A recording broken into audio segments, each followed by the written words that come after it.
Well, how you doing? What is it? The internet? Is that what we're talking to right now? The fucking internet? Right. Yeah. How you doing, internet? Love Beer Radio. We're doing a whole little brewery fucking showcase thing that we did. This is our third one, right? Third, yeah. Yeah, third one. Before I get ahead of myself, Joe from NEPA Beer Reviews met me from all kinds of whatever. And yeah, today we're at Whiskey Hill Brewing Company. Say hi, guys. What's Hey, up? how you doing?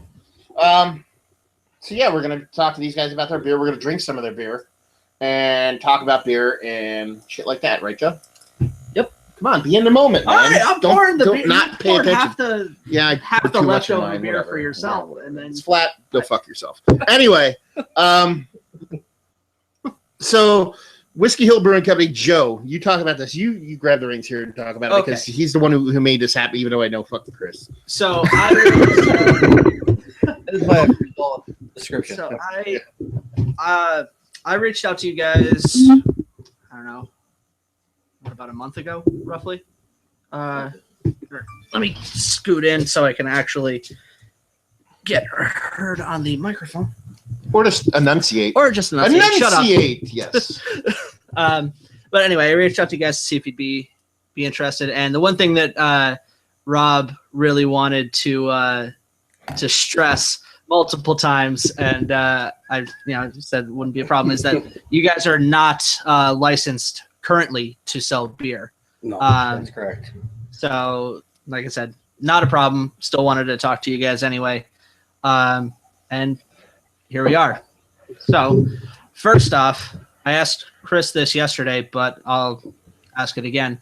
Are you guys in the process of getting licensed yet, or? No, I don't know if that'll ever happen, but it's always a dream, but it's very expensive and a lot of time and investing and whatnot, and I just don't feel like I'm there yet to do it. Yeah, let's ask this first. Where are you guys from? Originally, how do you know each other? How did you end up hooking up with each other? Like shit like that. Like, where are you from? We went to high school together. Yeah, we've been friends since like 9th grade, so quite a long time. And that was where? Pittston area.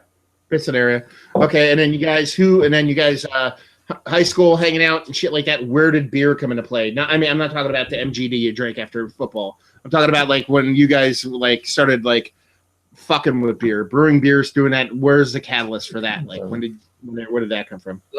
Started brewing in like 2013.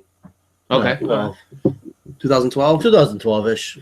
I can't remember. I think that's when we started taking it serious. Okay. My friend, he makes wine. He has makes a bunch of different wines and whatnot, and he makes beer every now and then. He does it with extract. And I told him one day, I said, you gotta let me come help you one day.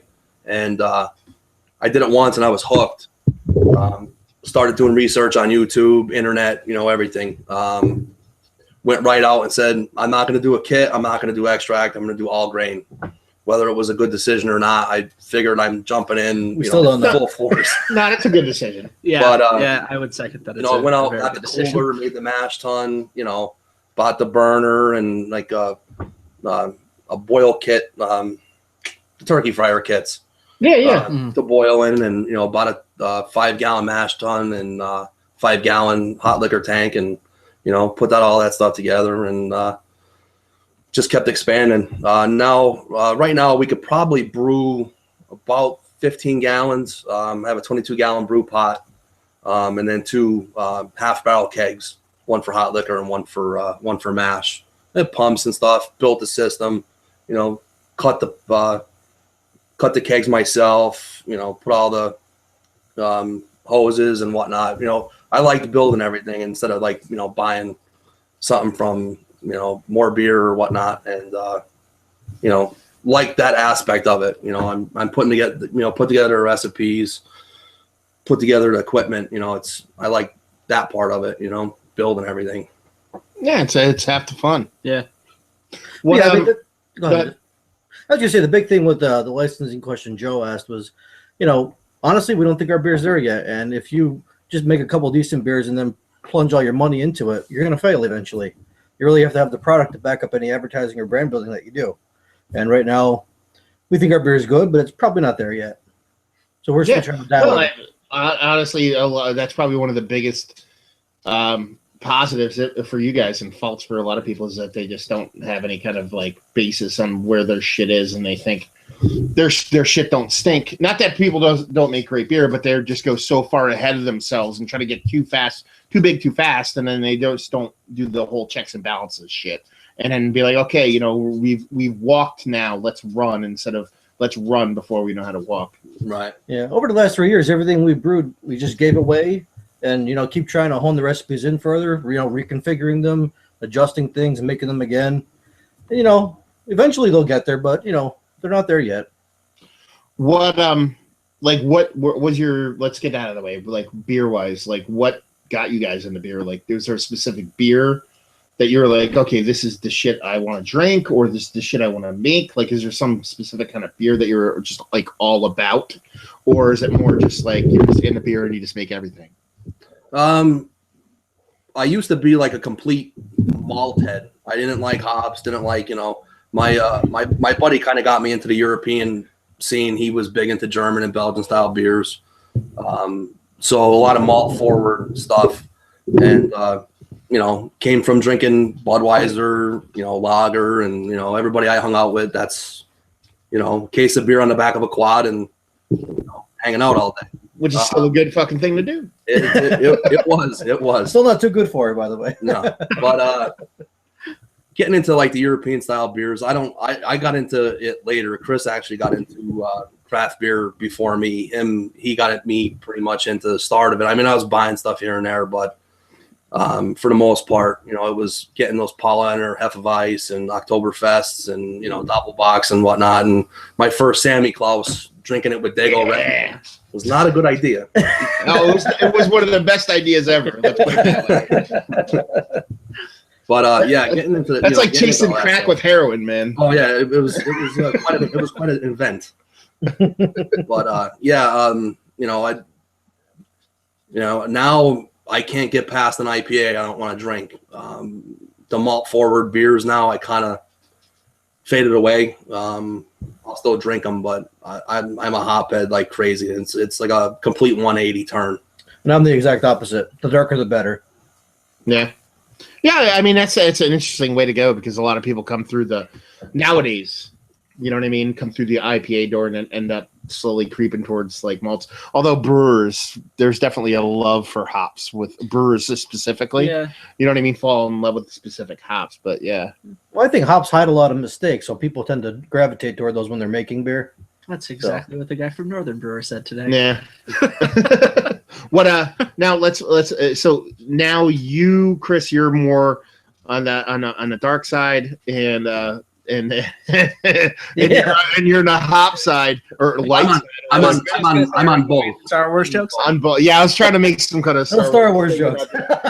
But you said you're on both, but you prefer, if you were to prefer to brew something for you to drink, you'd almost always skew hops now. So you're on the hop side. Yeah. My like preference like for dark beer is imperial stouts. I believe personally that they should be brewed once a year, you know, by breweries 10% higher. That's how I like to drink my darker beer. A lot of places that make those 5, 6, 7% stouts that they brew all year, I really don't care for. Especially like an American style stout where they like to pound the hops into that. I'm not really crazy for that. Although I do love hops, I like it in, you know, IPAs. What they're supposed to be, yeah. Right. And so I love, you know, Bell's Expedition. I'll take that all day. You know, Plead the Fifth, Imperial from Founders, you know, Stone. I love that stuff. I'll drink that. They're nice sipping beers. You know, they take. I like a beer, you know, take about an hour to drink on it, you know. Them IPAs they're just delicious. And that's where we differ, because he's a traditionalist, and I'm like, you can take your BJCP guidelines and shove them, and we're going to make what we want. Yeah. No, I can see that. And so, and honestly, coming from here, like, I would assume that on this end we have the person who brews the most. Like, Chris, you probably, I'm not saying you don't brew, but you probably like, who brews the most? Who's like Rob's the head brewer? That's what I'm saying. So you know what I mean? That's you can kind of see where it comes from just from talking to you guys about that. Anyway, so Chris, you got into beer through like kind of IPAs, and you gravitated towards like more maltier beers. You got Rob into beers, and now you're in IPAs. Like, was there a slow progression with the IPAs, or was there like an IPA you had, and you're like, wait a minute, this shit makes sense in my brain, so you're like going full force there, or like is it just a slow progression? I actually got heady pretty early. I was lucky enough to get it from one of my buddies and try it, and it was probably one of my first 10, let's say, IPAs. So I kind of felt bad drinking it because I couldn't appreciate it as much as I do now for it. Trying to think what it was a beer out of California, and I can't remember the exact name, but I bought a bomber of it at Wegmans, and I was like, and it just punched me in the face with bitterness and hops, and I was like, I know where I'm going. Like this stuff is just awesome, you know, and I haven't looked back. And that was my next question. Like, if you have heady, usually like I think like to get into, and Joe, you might be able to speak towards this, is that like to me, I wasn't never against IPAs. It was just very hard to find a good one, I guess you would say. And but with New England IPAs, you get a lot of sweetness, you get a lot of juiciness. You don't get super bitterness like you do on the West Coast. That's right.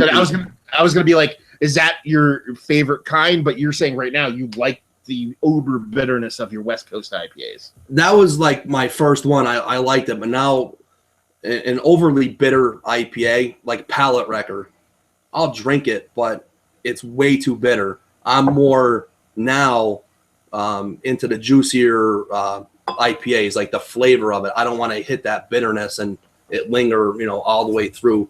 I want to taste what the hops are bringing besides the bitterness. And I actually have one in the fermenter right now. That's, I'm assuming, is what a New England IPA is. I haven't got the chance to have one yet. I'm trying to get one through a trade, but I have a couple IPA now that you would be considered a New England style IPA. Yeah. As far as I'm concerned, you're probably talking more like, what do you have coming down the line, like Julius or some shit like that?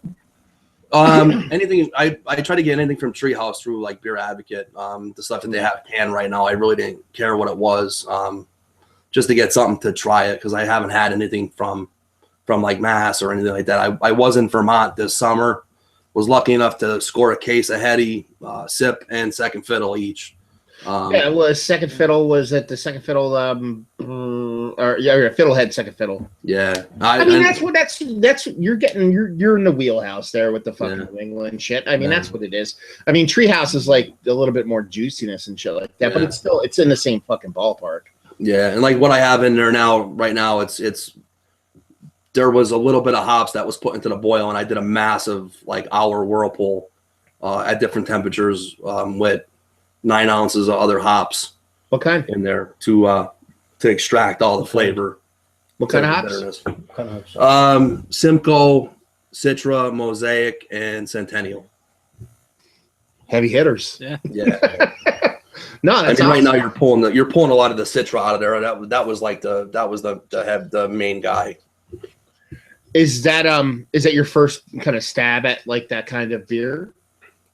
Yeah. I've been doing a lot of research on whirlpool effect with hop utilization, pulling at lower temperatures, pulling more of the flavor and the aromas out after boil. So I'll whirlpool and get it, you know, I'll start in at certain temperatures from reading, like 210 degrees to 180 degrees is giving you more of the bitterness and the flavor, to where at 175 and down, you're going to pull like aroma. So I'll take time, and it'll actually be like a 2-hour project with an hour boil that really has nothing in it. I did Simcoe at like 20 minutes left in the boil for a little bit. What do you think about that, Joe? Honestly, I haven't done a whole hell of a lot with like solely. I'm assuming this is the only hops in this beer went into the whirlpool, and that's why it's such a long. Yeah. Okay. I personally haven't done a whole lot on only like whirlpool hopping. Whirlpool hopping. Yeah. Okay. Yeah, that's super interesting stuff. Do you know what I mean? Like you don't see a lot of people in this area doing that stuff, especially like at a homebrew level, I guess you would say. You know what I mean? So that'll be fun to try. How long until you have it drinkable? Like a month or two? I just did the first hop edition on Friday, and I'm doing 8 days, 8-day hop editions. The first hop edition will go for 8, and then in 4 days I'll blast it with another 3 ounces of hops, and then that'll sit for 4 days. Just checking like research and different websites, and listening to different head brewers from Russian River, and all the guys that like to do a lot of online work.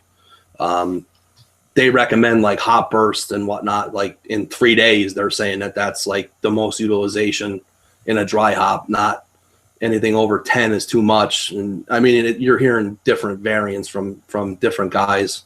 But Vinny from Russian River, he does a lot of stuff online. He really tries to help out home brewers and stuff. I haven't personally emailed him, but just reading a lot of stuff on homebrewer.com or whatever it is. Yeah, he does a lot of stuff. Jamil Zanzichek, he does tons of stuff. There's a couple like guys, you can tell guys that came from homebrewing that still just like fuck it, let's just they'll put their recipe straight out there and just like, hey, this is how we do our shit. You know what I mean? Like jump on and see what's what. We actually did from our own class. We did a dry hopping experiment. We got like really good extraction. And our class liked the beer that we dry hopped for 12 hours. Yeah. And that was like, we did, I think, 12, 24, 36, 72, and then like a week or so. And the 12-hour one was the one that, like I said, people liked the best. And I actually, personally, I liked it the best as well. I thought it was pretty good. And that was just a simple, like, all Pilsner malt and, like, a really low IBU. Yeah. I did an experiment with, like, a first wort hop. I was doing some research, and it said anything like 180 degrees before boil, the first wort hop, and that was going to pull out more flavor than bitterness. And I brewed the same beer with just doing a 60-minute edition, and I couldn't really find much of a difference. Like I was just seeing if it would settle the bitterness in the beer at all, but I really couldn't find like much of a difference in taste on what it did. So we just cracked into which one is this one? The first non-labeled wax one, non-wax porter, non-wax. That's Knuckle Duster. Knuckle Duster porter. What is this? Give us the deets on this one. It's a London style porter. I went back to traditional malts with this beer.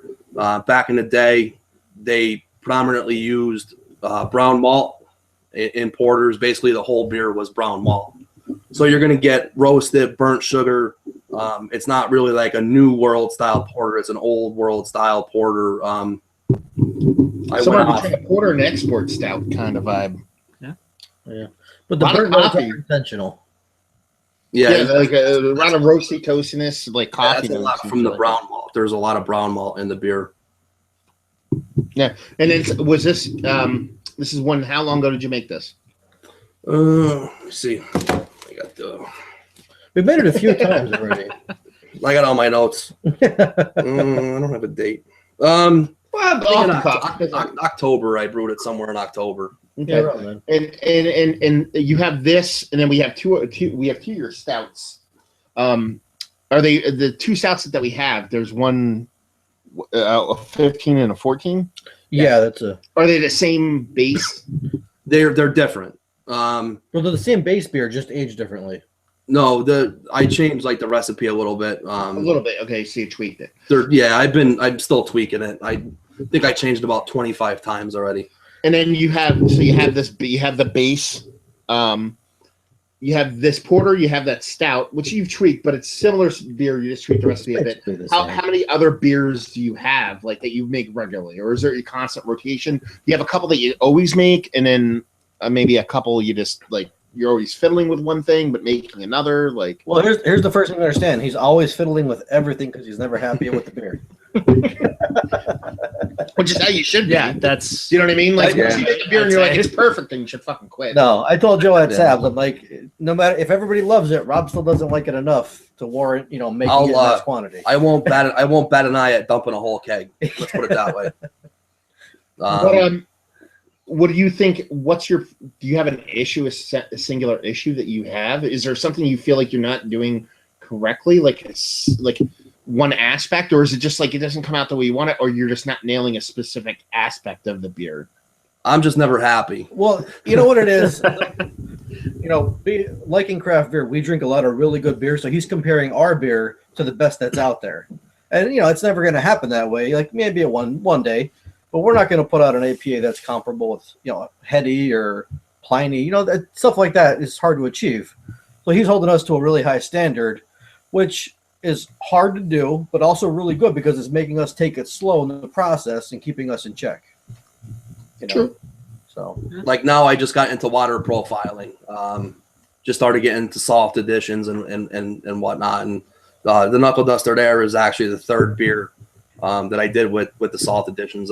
Getting the water profile from the American Water Company. So the mouthfeel is a little bit better on. What salts are you putting into the beer? Knuckle Duster. Let's see. What did I do here? Our water is surface water, so calcium chloride and sodium bicarbonate went into this. We have surface water, so calcium levels are low. I have like 11 parts per million. Okay. Yeah. And our chloride levels are higher than our sulfate levels, so we're into the maltier beer. So just started doing that. I actually had a beer on tap I was going to give to you guys. It's a single malt, single hop with Amarillo, but I added gypsum to it and didn't counteract it. And the bitterness levels were too high and it tasted bad. So I wasn't, I didn't want to give it to you because I didn't like it. Yeah, and I mentioned that to Joe yesterday too. It's, it's one of those beers we made a few times before. Several months ago, it was great. This time, it just didn't work out. Tweaked it a little too much.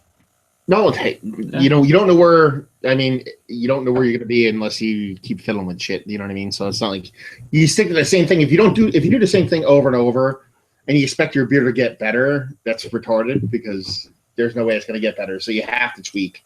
You know what I mean? That's how it fucking works. So you guys are doing this. You're doing about like what 15 to 20 gallon batches. How has your setup progressed? You said you went like from just basic two boil kettles or a hot liquor tank and a kettle to now you actually have like your whole pump setup. What do you have, like a thing you wheel out into the fucking? No, I have it's a chugger pump with a 1/2-inch inlets. I built a wooden stand and then surrounded it in but it is mobile. It's mobile. I have it on casters. Okay. So it's a 2x4 stand I built. Okay.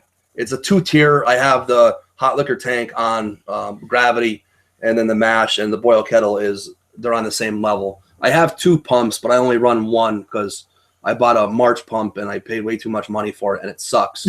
So chugger pumps are the better pump. So I have them hardwired in the switches. So whenever I need to run it, I'll turn it on. But like progression wise, I had 5-gallon water coolers, stuff you'd see at football games and whatnot. And, went to local home improvement store, bought stainless steel mesh, the tubing, for toilet supply lines, ripped the tubes out, and that's all stainless steel. It's all clean, and pinched the ends. And that was, homemade mash tun for like $25. Ran through that, wanted to get a little bit bigger, bought a 12-gallon regular cooler, put that together. Then I wanted something bigger. Obviously, I would love to have something bigger right now, but I can't afford it. I took all that equipment, and my one friend that used to work for me, he wanted to get into brewing, so I gave him all my equipment. I felt like, pass it on and, let somebody else. And I told him if he got bigger, give it to somebody else that wants to brew and, kind of pay it forward deal with brewing. I mean, I love it.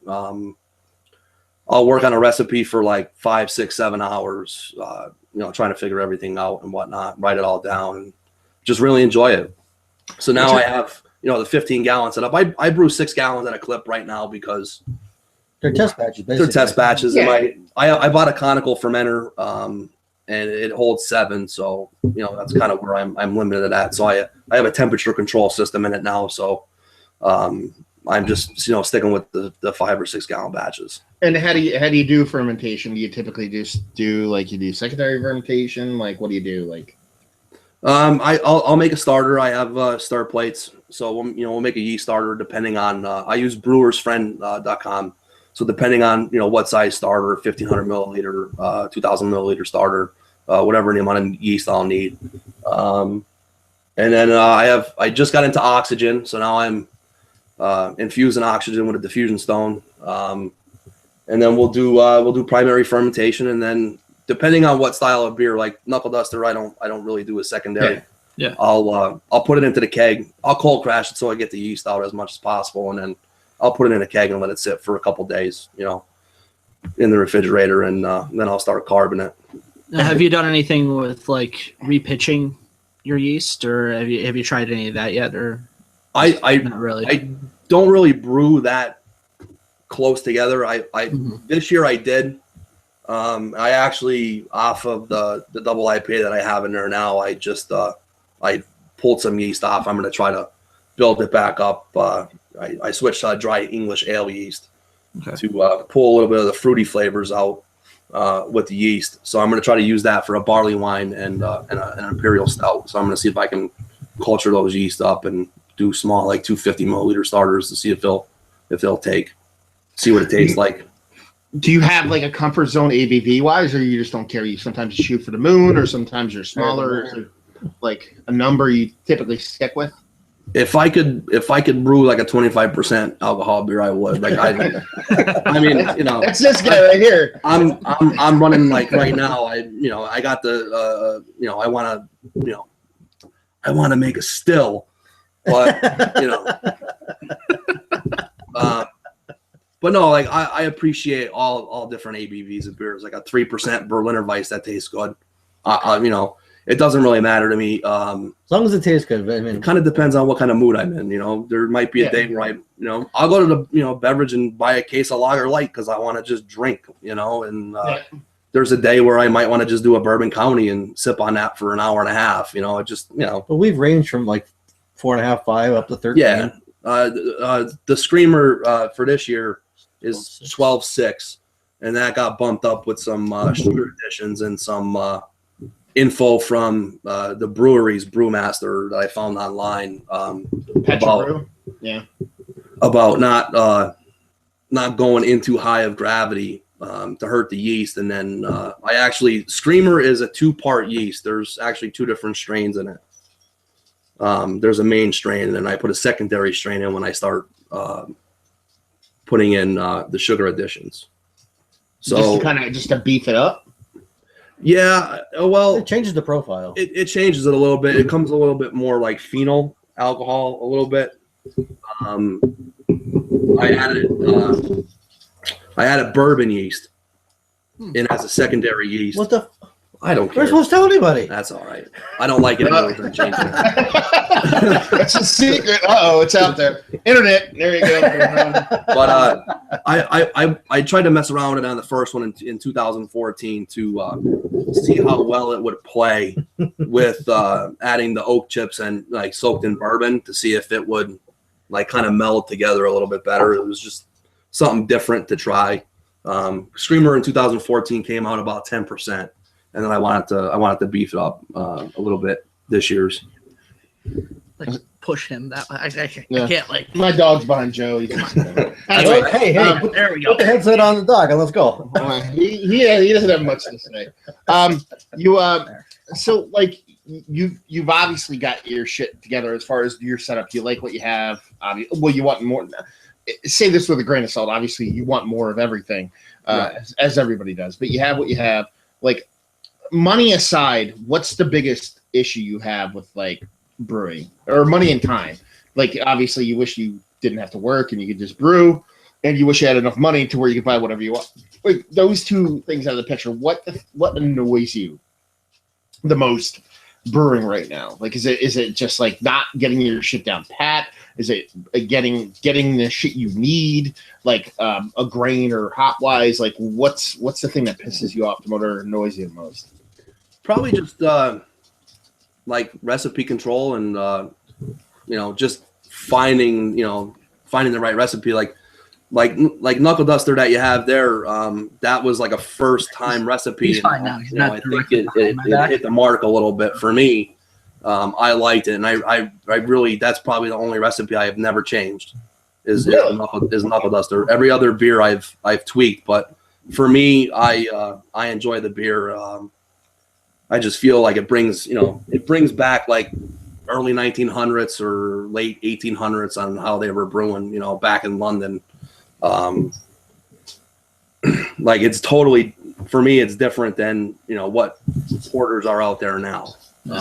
But as far as like everything else, I'm just, I'm always going to look for something better. Yeah, but the biggest setback right now is, repeatability. Even when we make a decent beer, you have to be able to reproduce it over and over. Well, consistency. It's not always easy. Yeah, you're always going to have like I might be off a point here, a point there, or a couple points. So, I mean. And then he'll bitch about it for 3 hours. It changes it a little bit, but, like my biggest, it's like my Achilles heel is a Pilsner. I can't brew a Pilsner. It's so hard though, man. You can't fucking hide. But you can't hide. You gotta fucking, you're all out there. It's like you're naked. And it's so funny because it's like, it's a Pilsner. Pilsner sucks. No, like, it doesn't. It's good, but like, it's a Pilsner. I can go to the store and buy a case of Pilsner for like $15 if I want. And it's like, it beats me up, but I can't brew it. Like I fixed the,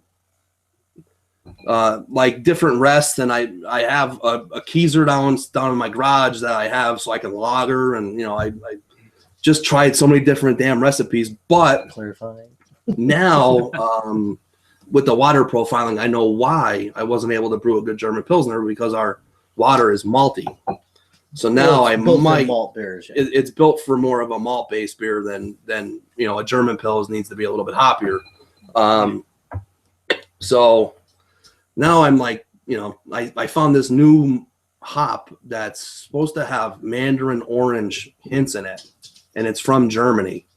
So I might try brewing a German-style Pils with this hop, just to see what it comes out like. What hop is it? Is it one of those new ones? They're like Z8 384. No, this it's like Mandarina or something like that. It's called. It's from Germany. Yeah, I think that's. I was at Breaker the other day. I think he actually ordered some of that. Really? Yeah, I was at Breaker the other day, and he was showing me all the hops that he just ordered and shit like that. Because he ordered Mutika. Oh, hops nice. from fucking New Zealand. And I was like, oh, me and Joe. Well, I'm like, Joe fucked with that. No, it's there. And then, but yeah, I mean, like going forward from here, like what do you have planned brew wise, not brewery wise? Like, what are you guys like? What are you making next? Like, is there something new that you're fucking with, or is it more like you're gonna go out, you're gonna feel like you want to brew something and you're gonna brew it, or is there actually plans? We have a lot of good old recipes we need to. I have some recipes that I haven't brewed in like 2 or 3 years. I did a play on a lemon pepper saison IPA. It was phenomenal. And my whole thing is I don't like to add like stuff to the beer. I'd rather like the hops do the talking. Yeah. And I did with a spicier yeast, and it came out. I dry hopped it. It was about 70 IBUs. About 6% ABV. On a saison. Yeah, it was delicious. It really was. It was a peppery style saison yeast with.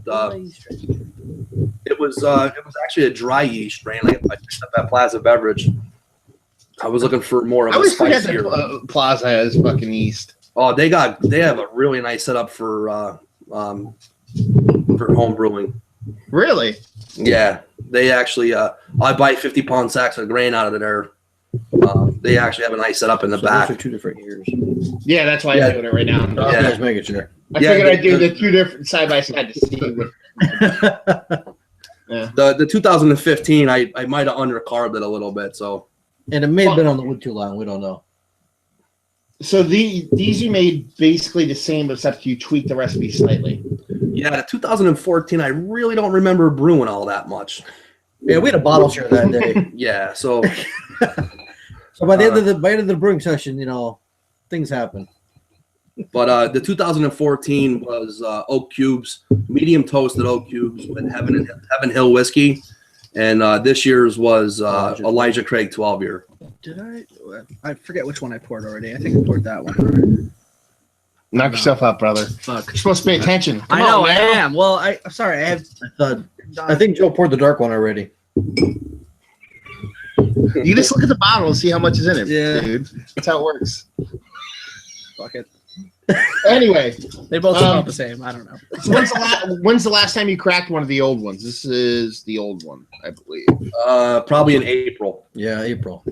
April? Yeah, What do you The think draft of it? around there. It's all right. Well, you had it in kegs? What's that? You had it in a keg? I heard. I force carved it and then I bottle it off the keg. Okay.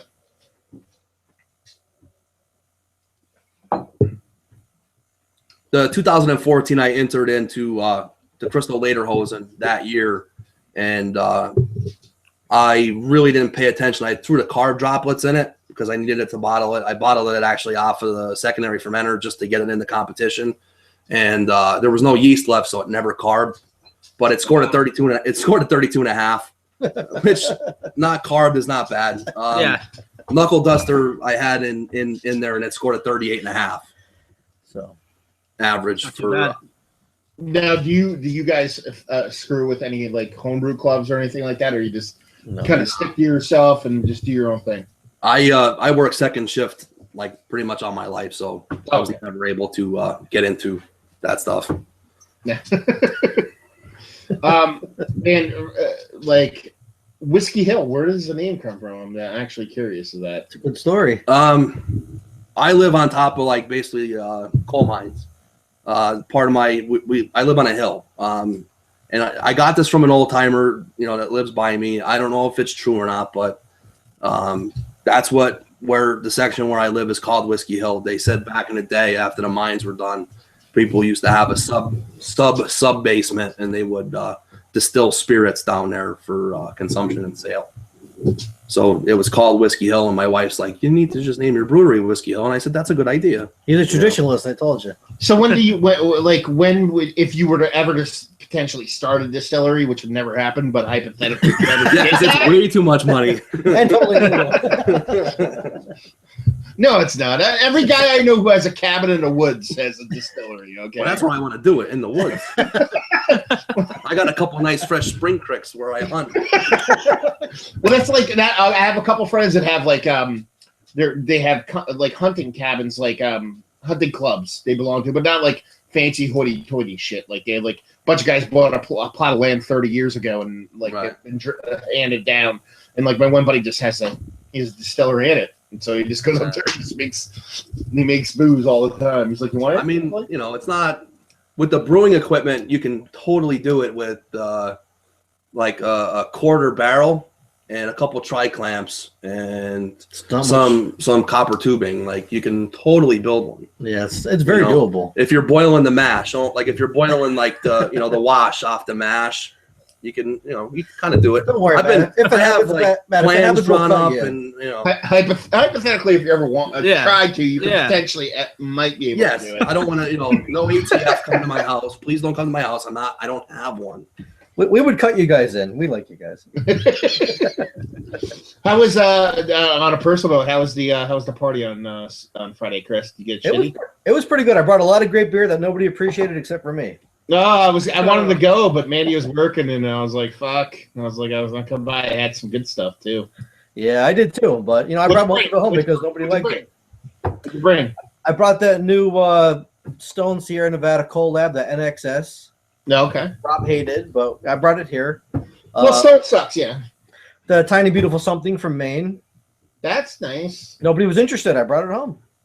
No. I had because if you drank that beer before you brought it over to my house, that would have been trouble because I couldn't get one. I had a 2011 turbo diesel from Nimble Hill, and nobody was interested. Really? Yeah, which is I think one of the best local beers made around here. The first time I ever had it, I actually thought it sucked ass, but I think I got a bunk bottle. Like, I think I got a bottle that was just weird because even Nimble Hill like contacted me. They're like, "Why you been an asshole?" I'm like, I didn't say it sucked. I'm just like, it's tasted weird. But then I had it on draft like 2 or 3 times after, and it was really good. So I told him, I was like, I think I just got a beat bottle. Me too. Yeah, I was like, whatever, dude. I was like, it tasted like shit. I'm not saying that because I want to be an asshole. Yeah, I thought the party was like one big party, man. I had all these bottles set aside to come up. I wish you were there, man. It would have been a lot better. Well, that's like now I'm going Friday. Well, that's the thing. I have to go Friday to like just the friend party, and it's like a family get together where nobody's gonna bring like the beer that I bring, and I'm like, motherfucker. Like I have a Black Tuesday I'm bringing. I have fucking like a whole bunch of shit. Tell Mark I'll be down. Yeah, I had all this shit. I was like, I'm like, I figured you'd be there. I was like, I'll bring a Black Tuesday. I'll bring a Kane anniversary beer. I was like, yeah, and Mandy's like, no. I had a 2011 Founders Imperial that I brought. Nobody wanted it. Dummies. It's tough. It's a tough family to be a part of. I'll tell you. Yeah. I was just drinking Bush beer yesterday. Dude, I was drinking, what was I drinking the other day? Bohemian something. I don't know what the fuck it was. It was just, whatchamacallit? What the fuck? I lost my train of thought. Anyway, speak. Because I can't think right now. I have a thought I'm trying to think of. What were you just drinking the other? I don't know. Forget what it was. I don't know. I mean, anyway, I was gonna bring a beer up. It was gonna be awesome. That's the end of the story. Cool. So going forward, like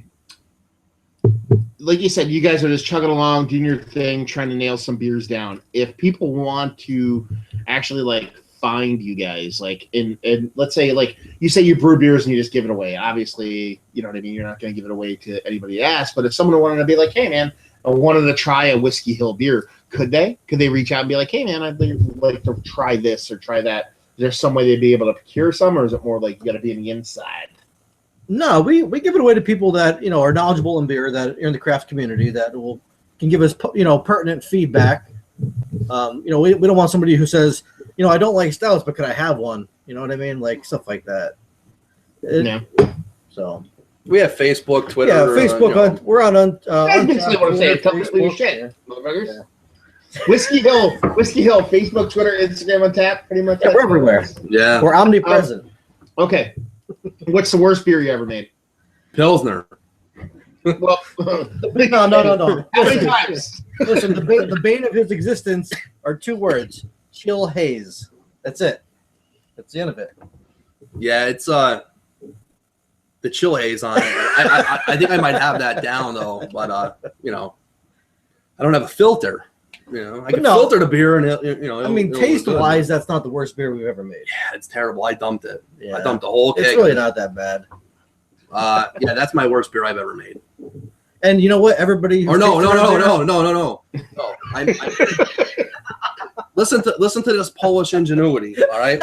I live in DuPont, right? So like I'm half Polish. You don't only live in DuPont. You say DuPont. Only somebody that lives in DuPont can say DuPont. Like I can't say it. I say DuPont. You say like some DuPont or that's DuPont. That's how my wife says it. That's like we say Scranton here. No. I say Scranton. Yeah, it's Scranton. No, it's not. Yeah, there's no T in Scranton. When you say Scranton, it's just an unintelligible word. Yeah, when everyone knows what you're saying. Scranton's like 1.5 syllables. It's Scranton. We got the geese flying backwards here. The creek flows north instead of south. I mean, this is a hot Dempsey spot. Brown Ale. Remember that beer? Yeah, that's not actually the name of the creek though.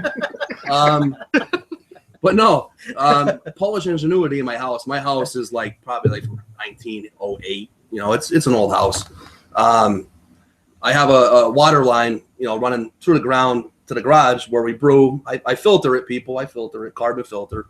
But I can't brew in the winter because all the pipes freeze because they didn't put them down below the frost line. So I got a drive like last year to brew like in the middle of the winter. It was like 20 inches of snow. So wait, pause. I'm gonna guess. How did he heat his fucking lawn up?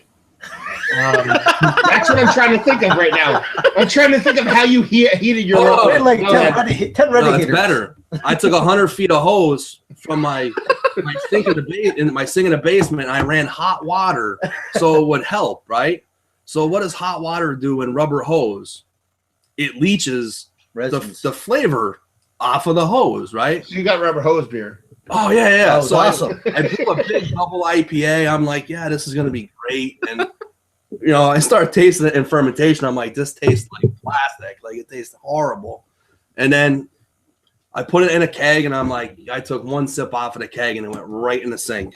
I'm like, this is like hose beer. It tastes terrible. You know, all the rubber leached out, and you know, it just was not good. But Pilsner's still one of the worst. Just for the record, when he decided to do that, I was not around that day. You were there. Yeah, it's really interesting because every time something good happens, you're there, Chris. Every time something bad happens, you weren't involved. No, it's kind of unique. it had nothing to do how with that it. happened. Okay, let's run down some shit. Right now, you guys, give me your top favorite beers. A couple of them, like top three. Top three. Now, top three, like beers, non-local made beers, like good beer. Go ahead. You'd think I'll say Bourbon County, but I won't. I'm going to say that Lervig Bourbon Barrel Barley Wine is probably Right, one of the best. motherfucker? That Oh, shit- I'm telling you, I just showed him your review before. I said, you're just going to laugh when you see it because I did the same thing because Linda had it on tap.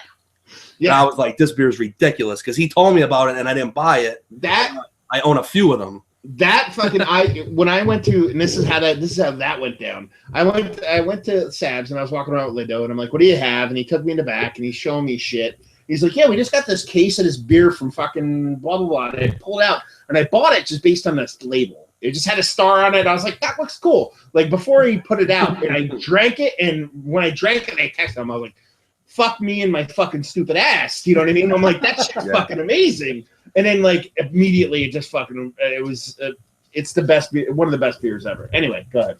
I would say my favorite dark beer right now is probably the Barrel Aged Flying Blue Fawn from Trogs.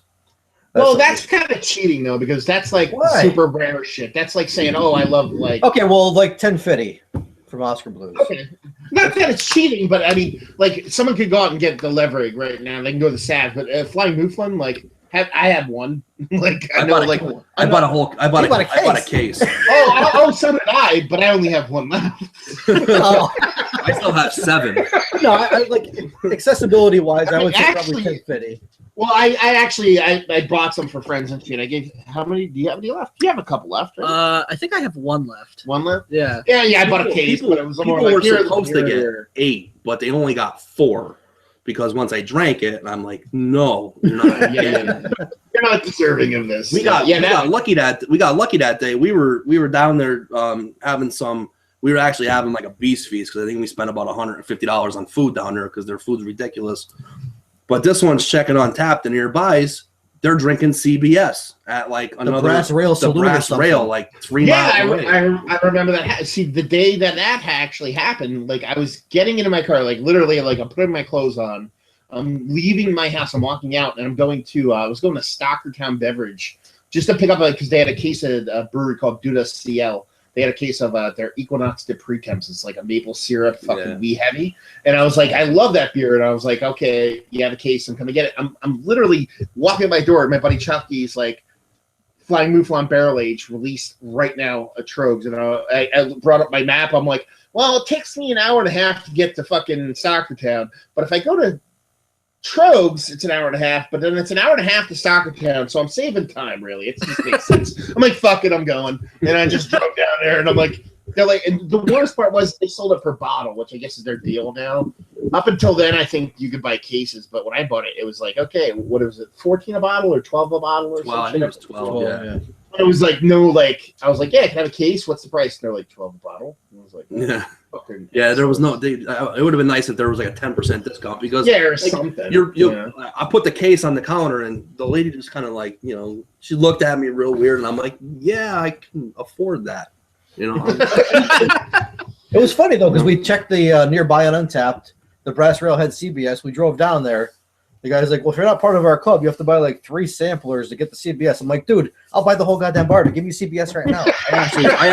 I only drank the CBS because I was driving. Yeah, we dumped the other 3 out. We just drank the CBS and left. But the guy actually told us like what he had to do. They had to buy like a ridiculous amount of halves of different founders beers just to get that sixtel. Yeah. Like, he forget how much money he said he had to spend. There's a lot of CBS around. That was probably like March, April, May is when like CBS. Like I know a buddy of mine in New York, Joe. Like there's a couple places up there had CBS. 2% I think. Yeah, I got it down there too. There's a place in Buffalo that's having there's a place in Buffalo. Like if they released a bunch of sixtels of it or some shit, so it was like. But the brass ale, I remember talking about. I actually remember talking about that at the wedding. About that, but that's such a good fucking beer. But that was, that was our first encounter with it. So, did you ever have their founder Sweet Repute? No, I seen your review on it, and then I went down to go get a bottle, and it was gone.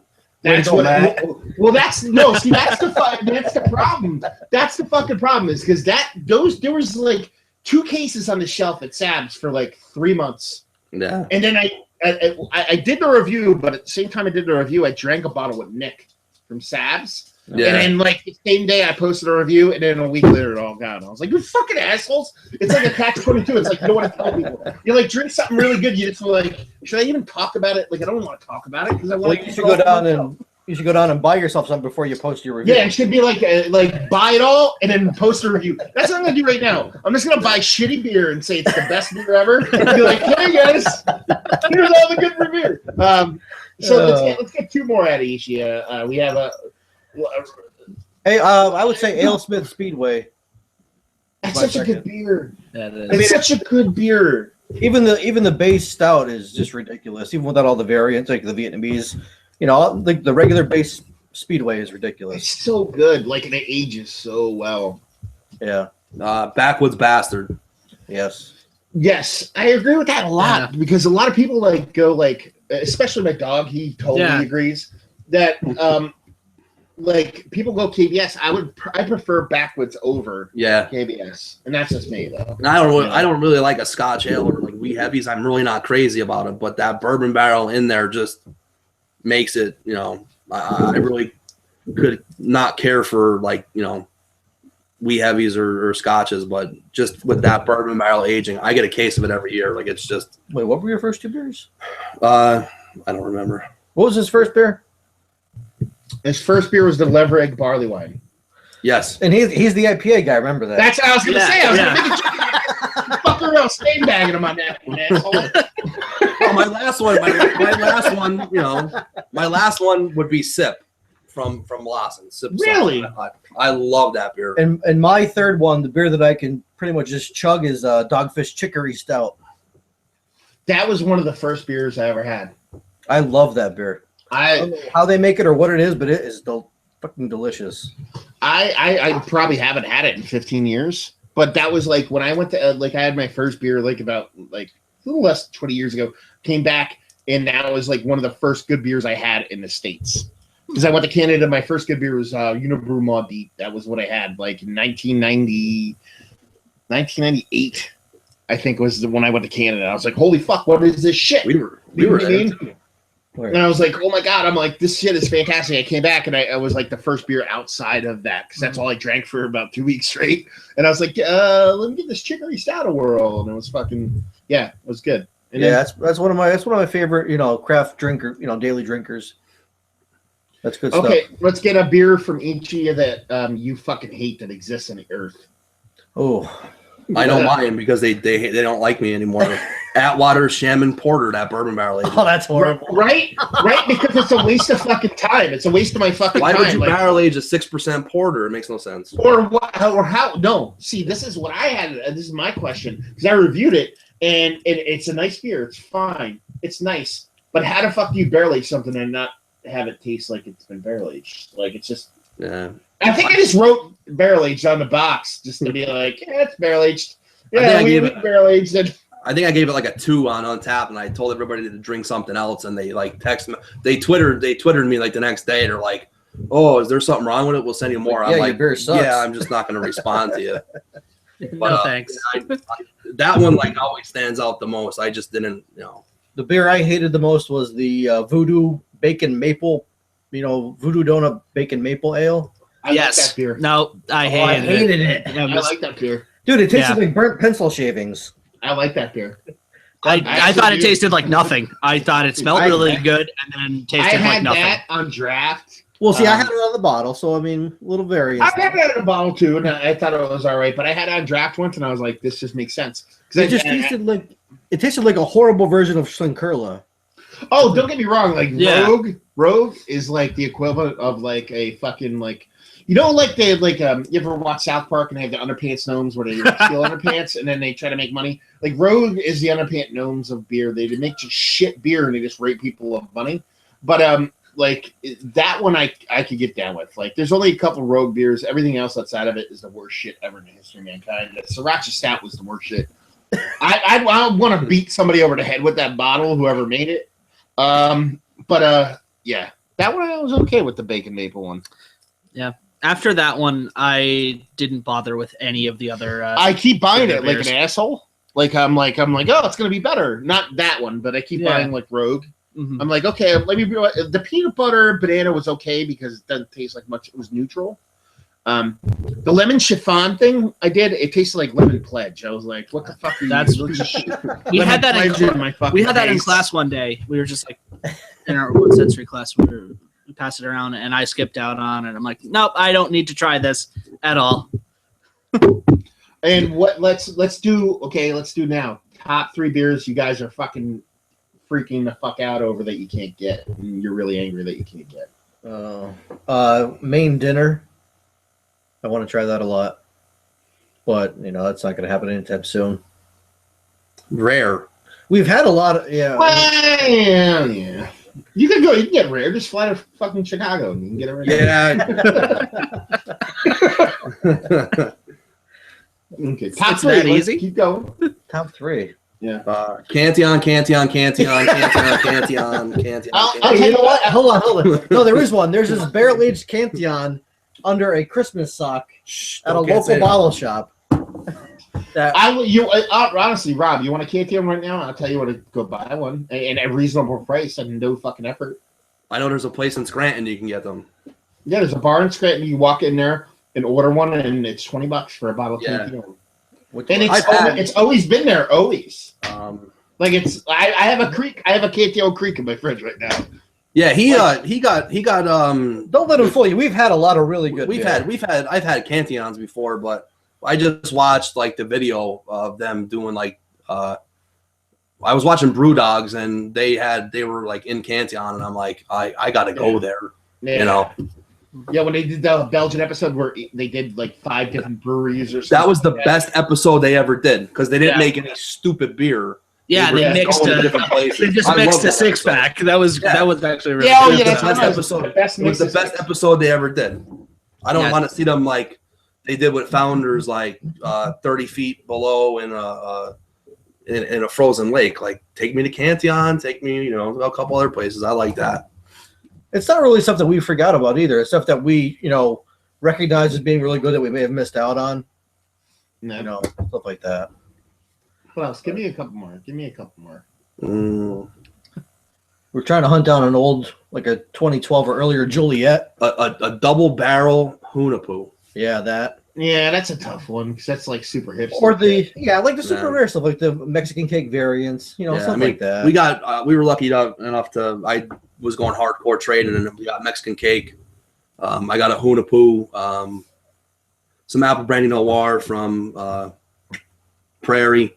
If you like that, like kind of like if you like that Prairie Bomb, or you like the Hunapu, or you like the Mexican cake, you like that like cinnamon chili shit. I'm not a big fan of the chilies, but I love it. I'm a chili whore. I'm a slut all the way.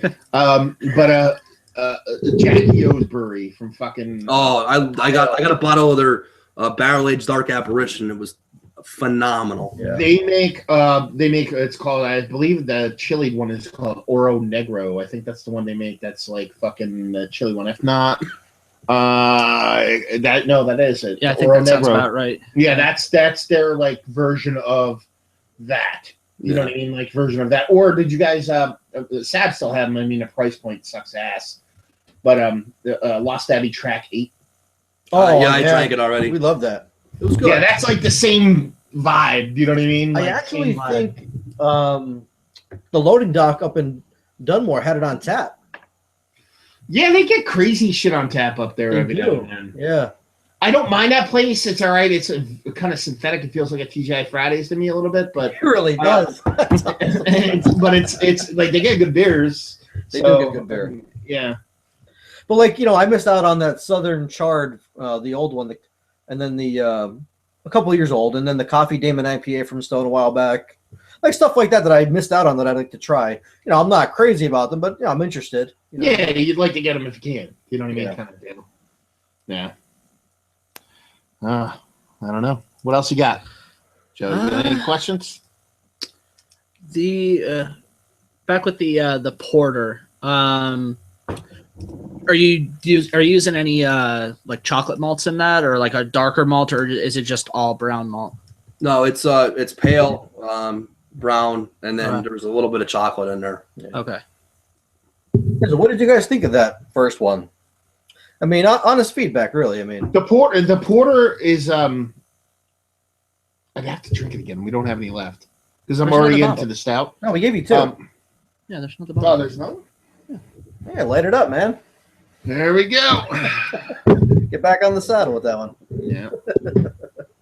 But anyway, while Matt's pouring that for himself, it grew on me a little bit. I'm not really into like super roasty. I'm assuming this is a lower ABV. Yeah, it's like 5%. Okay, yeah, I'm not super crazy about lower ABV stouts or porters.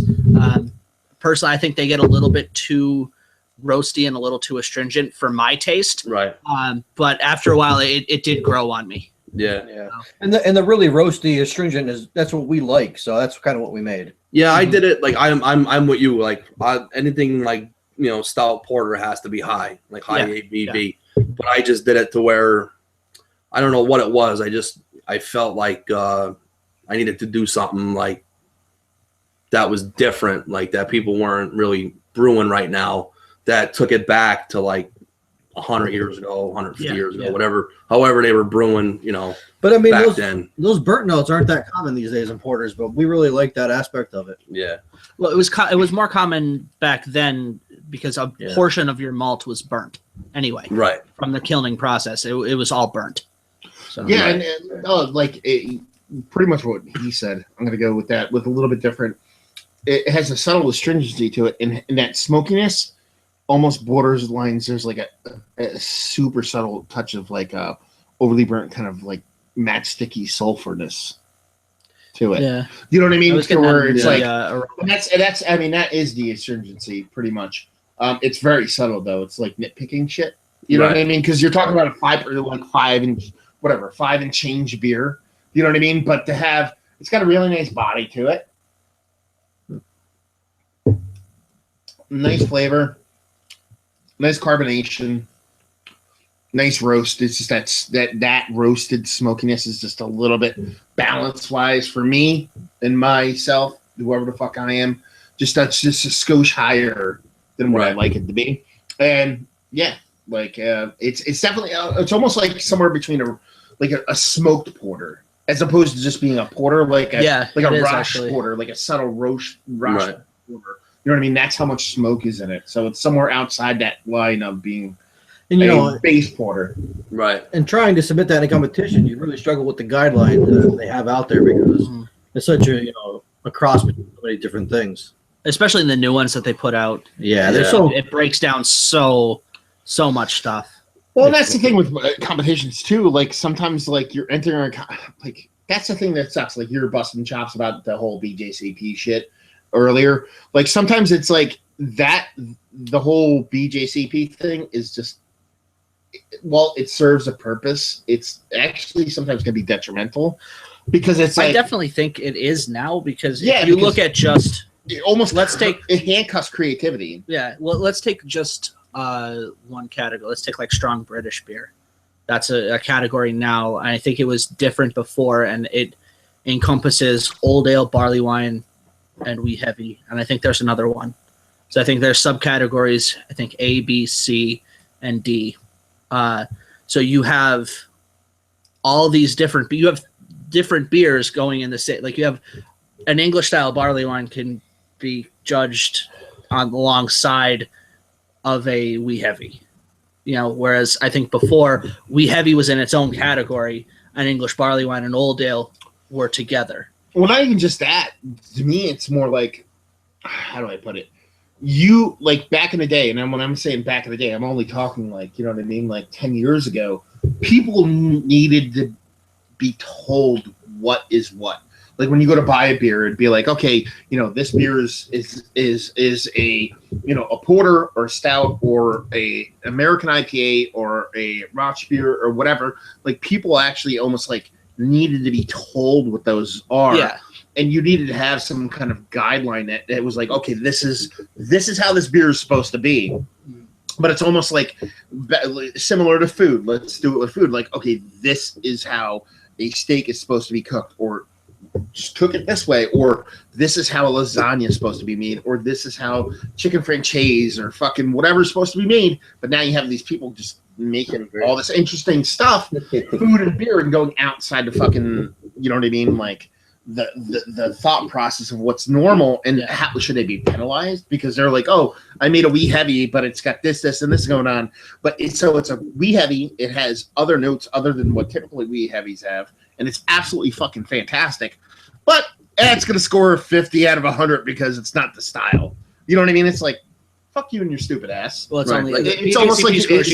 There should be a category of 50, BJCP, which is just there's one category going. Awesome. This is the awesome category.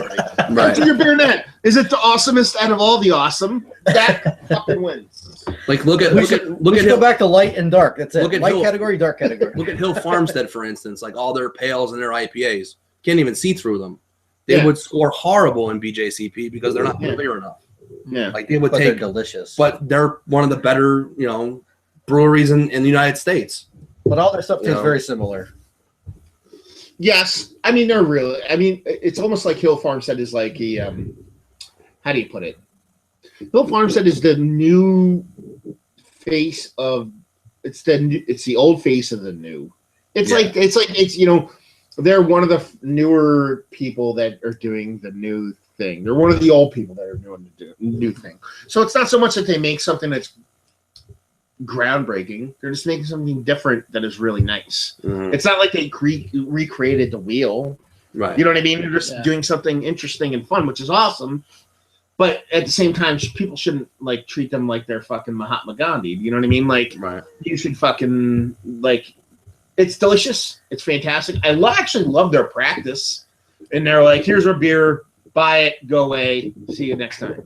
Like, it's actually pretty cool. I mean, it's very hipster, and there's a lot of banjos and fucking Abbott Brothers and plaid and shit, which kind of annoys me. But you don't let you drink all their beer though. When you're up there, you can't taste every beer on tap. You're only allowed to drink 5.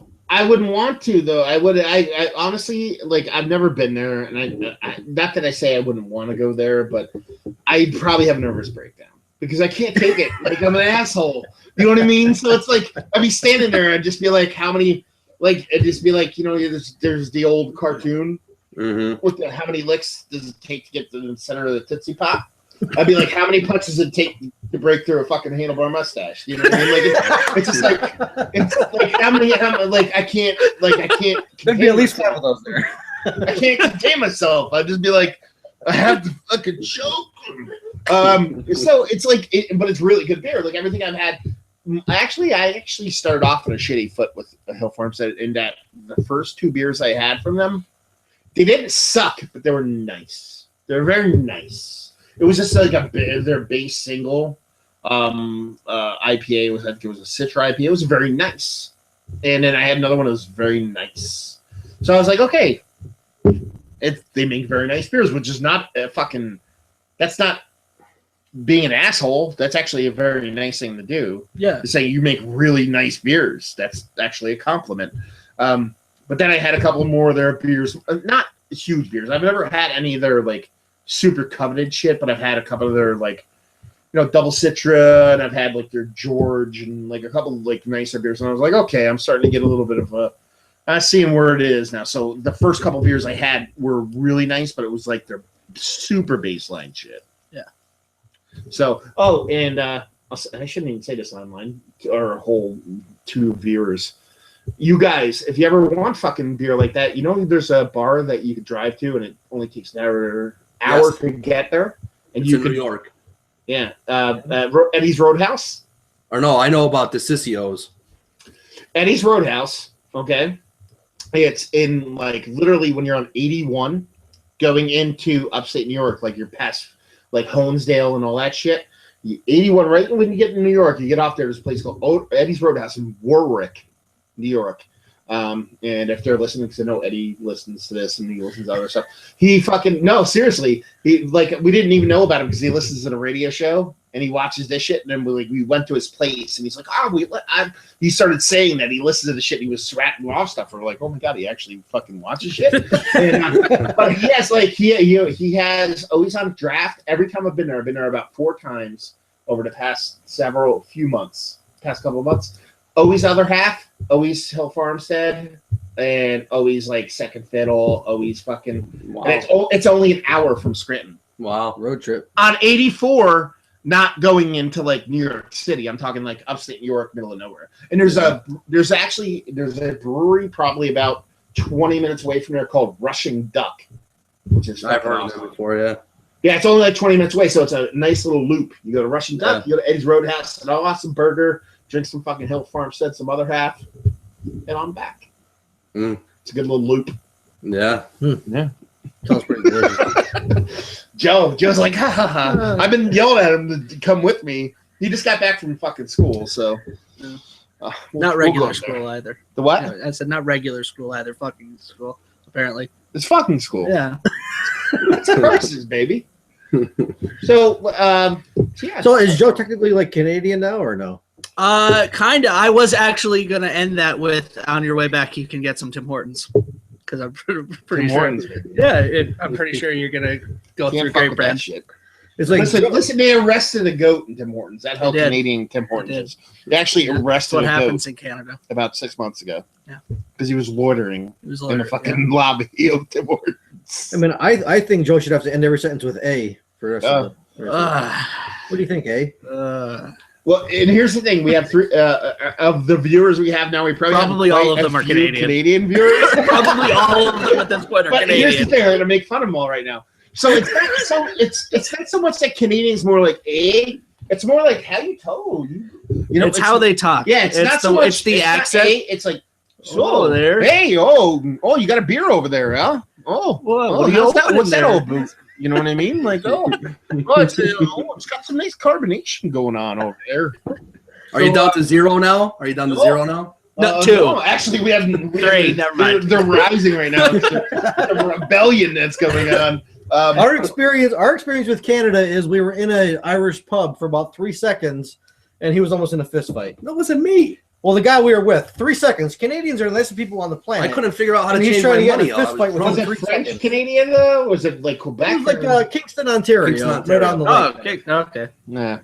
Remember 18? Nicest people we went to ever. go drink? 3 seconds. into a bar, Well, see, everyone that's was what you forgot to mention. We were 18. You're 18-year-old asshole Americans. That's the thing you forgot to mention. That you were 18-year-old assholes. That's detrimental to the story. And we got searched. Well, no, I went to I was hanging out with my friends who I was probably 21 at the time, so it was fucking like 18 years ago.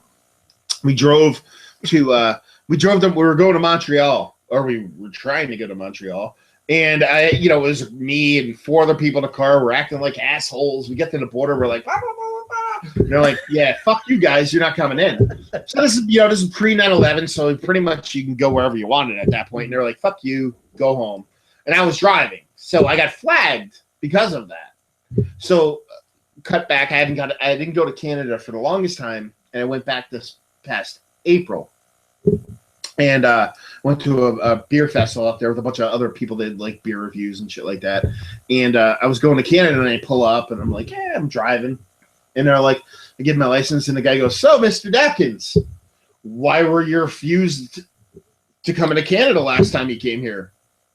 And I was like, tracking my brain. I'm like, what the fuck is this guy talking? I was like, oh, and I looked at him and literally said what I just said on camera. And I was like, dude, I was like, holy shit, that was like 17 years ago. I was with 4 people. We're all 18, and I was an asshole. So who the fuck would let me into Canada when I was an 18-year-old asshole? And the guy looked at me, he goes, "Go ahead." He's like, "Go ahead." He's like, "Just go." He's like, "You check it over there, and then you're good to go." Because I was 18, I was an asshole, I was acting like a douchebag. You know what I mean? Like, I'm not that. I'm still an asshole, but I'm not a douche as much as I was. You're gonna act like that at the border. Yeah, Is what you're saying. They thought we had crack all over the car. Yeah, we had that little hard rock candy. We were throwing it at each other, so they ripped the whole collar back of my buddy's head while he was driving. So they tore the car apart, and then we started like it was a girl and like this really skinny small guy, and we started walking towards the car when they started pulling the luggage out, and they drew down on us. We thought we were going to die in Canada. You know what I mean? Like that was a horror story. The whole car was shredded. The best part is coming because you have to pay. If you're not American, you can go in with pretty much whatever you want beer wise. I mean, if you're going in with fucking I have never had to pay. Yeah, duty but coming back, technically, you have to pay taxes. I and have shit never like that. paid. Yeah, I have never paid. But, the amount of beer that I had in my car coming with home, my buddy I should have Paul. owed the money. But I'm with my buddy Paul coming back, and it's just me and one other guy, and we have 6.5 cases of beer. Okay, coming back into Canada. You know what I mean? And like my GTI is like, "Nah." You know what I mean? and like and we're coming back, and like it was like 9 a.m. on a Monday. And the American guy's like, "Oh, well, you're Americans coming back." He's like, "Well, you guys have anything?" And we're like, "Yeah, we have beer." And the guy goes, "How much?" And in unison, like we were playing it, we got a lot. And he looks at us, goes, Just go. He's like, just go. He's like, just go. I mean, like me. You know what I mean? Buffalo. Yeah, that was a good time, man. Oh, damn Canada. So what else you got? Give us some other stuff. Joe asked some questions. Oh, hey, Chris, or give some more feedback. Or give some more feedback on the beer. I mean, you guys are the first. First, but you're really independent from people that usually sample our stuff. So we'd like to hear some feedback. The two wax top bottles. If I could remember which one is which, I the light green is the. Well, I mean, 14. Which one I poured? I should specify. The taller glass. The taller glass was the 2014, I believe. Okay, I like that one a lot. Yeah, the newer one, everybody seems to think is a little too oaky or woody. I think it needs some time. How old is it right now? Like, how long has it been bottled? When did we bottle the 2015? 2015 was bottled in September. September we bottled it. Yeah, I think it needs a little bit more September time. 9th to be exact. Oh, on the bottle. Look at that. Yeah, put it on the how bottom. about that? Yeah, the this year's version, it's oak. There's a lot of oak, but it's not negative oak. It's not like negative oak tannins towards like dry palate smacking oak. It's a nice oakiness. The older one actually has a little bit more booziness going on, and it was really nice. That's surprising because it's slower. What? You said the older one has more booziness? Not booziness as far as like ABV. I said like actual like barreling. Okay. Which That's one did you soak? Well, like it's that longer, and the chips. You're doing oak chips, right? They're cubes. Yeah. Yeah, that one sat longer. And which one was Elijah Craig? The new one. The newer one's the The Elijah old one Craig, was Four Roses. Heaven Hill. Heaven Hill. You're the Four Roses guy. What am I talking about? No, I like Elijah Craig. You like everything. I like Four Roses. And Elijah Craig. the other one had a bit more booziness as far as like flavoring, not actual like alcohol, like heat. You know what I mean? But they're both different, but good.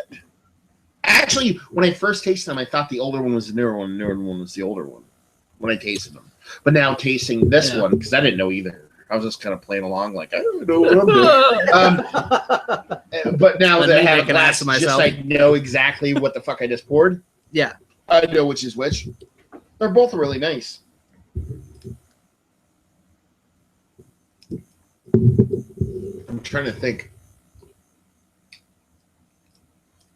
Yeah, you guys are truly independent. A lot of the people that sample our stuff, we either know through like, the craft beer industry or friends of ours. So it's tough to get honest feedback. That's the thing that sucks about a lot of times. And that's why kind of how me and Joe became friends. is that like a lot of times like you give beer to people and like regardless of what it's like, and be like, oh, this is really good. Really good. I really like the beer. Joe, I'll be like, yeah, that's fucking retarded. You stuck. You know what I mean? That's how me and Joe be. Because he knows I'll just be like, yeah. The first time Matt had any of my homebrew, he said, "I'm drinking this because I want to, not because I feel like I have to." Yeah, and then you gave me $1. That. I was like, yeah, I'm not drinking this because I feel like I need to make you happier or be nice because I actually want this inside of me. Yeah. Yeah. So basically, when me and Joe hung out for the first time, I want him to be inside me. That's how it works. Pretty much, yeah. I mean, that happens a lot. Yeah. Such a life. Have you guys tried Joe's barley wine yet? His? Yeah. The project beer that I just gave you? Yeah, we had it. I actually need to try it again because when I had it originally, it was in the can for a couple days, a week maybe. Probably about a week. It was a little bit. I liked it. It was probably one of the, not my favorite beer that he's made, only because he self-admitted had to adjust on the fly on that one to kind of beef it up to make it what he wanted to make it. I prefer his older barley wines or his homebrew barley wines. That one. It's actually almost like a wheat winey barley winey kind of thing. It's not so much a malt barley wine as opposed to. I think you should try some of the cans that I've had some time now. Yeah, no, that's the thing. Like he canned it, gave me 2 cans. I drank one, and then a week later I drank the other, and I was like, okay, it is what it is. But I mean, based on like when we first hung out like a year and a half, 2 years ago, we did like these really annoying paraffin fucking waxed. I don't know. No, it wasn't paraffin. It wasn't paraffin. It was soy. It was soy wax. Yeah, and they real crumbly and shitty. Those were. I was like, okay, I like this. But then it was the second batch after that I had. I don't know if it was the second batch that you made. Mm-hmm. It was the second batch after that. That was his barley wine, and I was like, okay, I need to be friends with this guy. You know what I mean? Like, yeah, I think I need to be friends with this guy because, this is. And I gave it to my one friend Wade, and I remember what was it? I was like, I saved the bottle. My friend Wade, like, if I'm an asshole, he's like makes me look like fucking Mother Teresa. Like he's like, fuck you. He's like constantly just hates everything. He's like, fuck you, fuck everybody. He's just like the biggest dick, and I love him. And he had it in like he's like, yeah, it's all right. And then was a month later, he's like, wrote you. He's like, I'll pay you to make. No, he said I'll pay you to make like cases of this for me. I gotta do a batch of that for him. And that's the best part. Is like, it's all right. And then like a week later, you think Joe can make me like kegs of that? I was like, well, I don't know, dude. I'll ask. Yeah. Now, both you guys like from doing the brewery aspect of it, I'm sure. Because doing like crap beer bullshit, whatever crap beer, your family is probably like, "What the fuck are these guys doing? Like sitting in the garage doing bullshit?" They have they get drunk together? Yeah, I don't do that anymore though. Have they warmed up to it? Have they been like, okay, like this is like they're like your beer? Do they like what you're making, or is it more just like, oh, that's fun what he does in there? Yeah. I think my wife just likes when I'm not home. Yeah. I don't know. She tries what we make. I plead the fifth. She's not. I'm at home. My wife isn't really big into like beers, so it's tough for her. She doesn't really appreciate what we do, but she supports it as much as she can, or as best she knows how. Dude, I date a woman who doesn't drink, so. I know, but she can bake. She can bake like a fucking mofo, motherfucker. Yeah, she can. Oh, that reminds me, I got pierogies for you. Just thought about it. What fucking hey, you asshole! Fucking pierogi? You're talking about pierogies and I don't get it. I make pierogies. I make them. Oh, Whiskey Hill sucks. Everybody, fuck these guys. Where's my pierogies, motherfucker? I'll give them a dozen to give to you. I'll give them down to you. No, I honestly, dude, I don't need pierogies in my life. Neither do we. Seriously. Neither do we. I'm like 1 meter away from a heart attack every day, so I feel your pain. Yeah, I'm like, wait a minute, what was that? I was like, oh, no, I'm good. I was like, I'm good. I can show you the treadmill right now. It's covered with a blanket drying from the washing machine. What's this treadmill you speak of? I've heard this word before. Magic. Oh my god. So yeah, I think we're actually done. Are we done? I think so. Yeah. Yeah, so we're done with the show. That doesn't mean the show's over. Are you done? Yeah, I gotta. He's gotta go. I gotta bolt. But yeah, he's gonna leave, which means he's not gonna leave just yet because I have one beer I want him to try before he leaves. But that's pretty much. What I'm gonna do right now is gonna do an end of the show, and then the show won't be over. If you guys want to hang out, you can. I'm probably gonna open this up to other people, and then we'll have a couple other people kind of join in, shit like that from the internet and shit like that. And they might want to ask questions, and some people might not join. Nobody might join. I think Jordan said he'd join. Yeah, a couple people asked if they could join in later, so we'll see what's what. So hopefully you guys enjoyed this show, the internet, because we have to do the whole iTunes Stitcher thing. If you enjoyed this, you can check out Whiskey Hill Brewing, Facebook, Twitter, Instagram, Untapped Whiskey Hill, Whiskey Hill Brew, and Whiskey Hill Brewing. I think there's a couple different ones I think floating around. There's a few variants. But if you can't find it, just check out me, Massive Beers, Facebook, Twitter, Instagram, Untapped. You look out this date and find a link to their shit. How about you, Joe? You can find me at nepabeerreviews.squarespace.com. Also, Facebook, Twitter, and Instagram at nepabeerreviews. There you go. You guys have any shit you want to plug? Anything else besides that, like information or beer or anything like that? Like my buddy Kirk, he's trying to open up his own brewery now up in Scranton, Swill Mill Brewing Company. Okay, I've heard of that. What's the deal with that? Talk about that. You can talk about it at length now if you want to.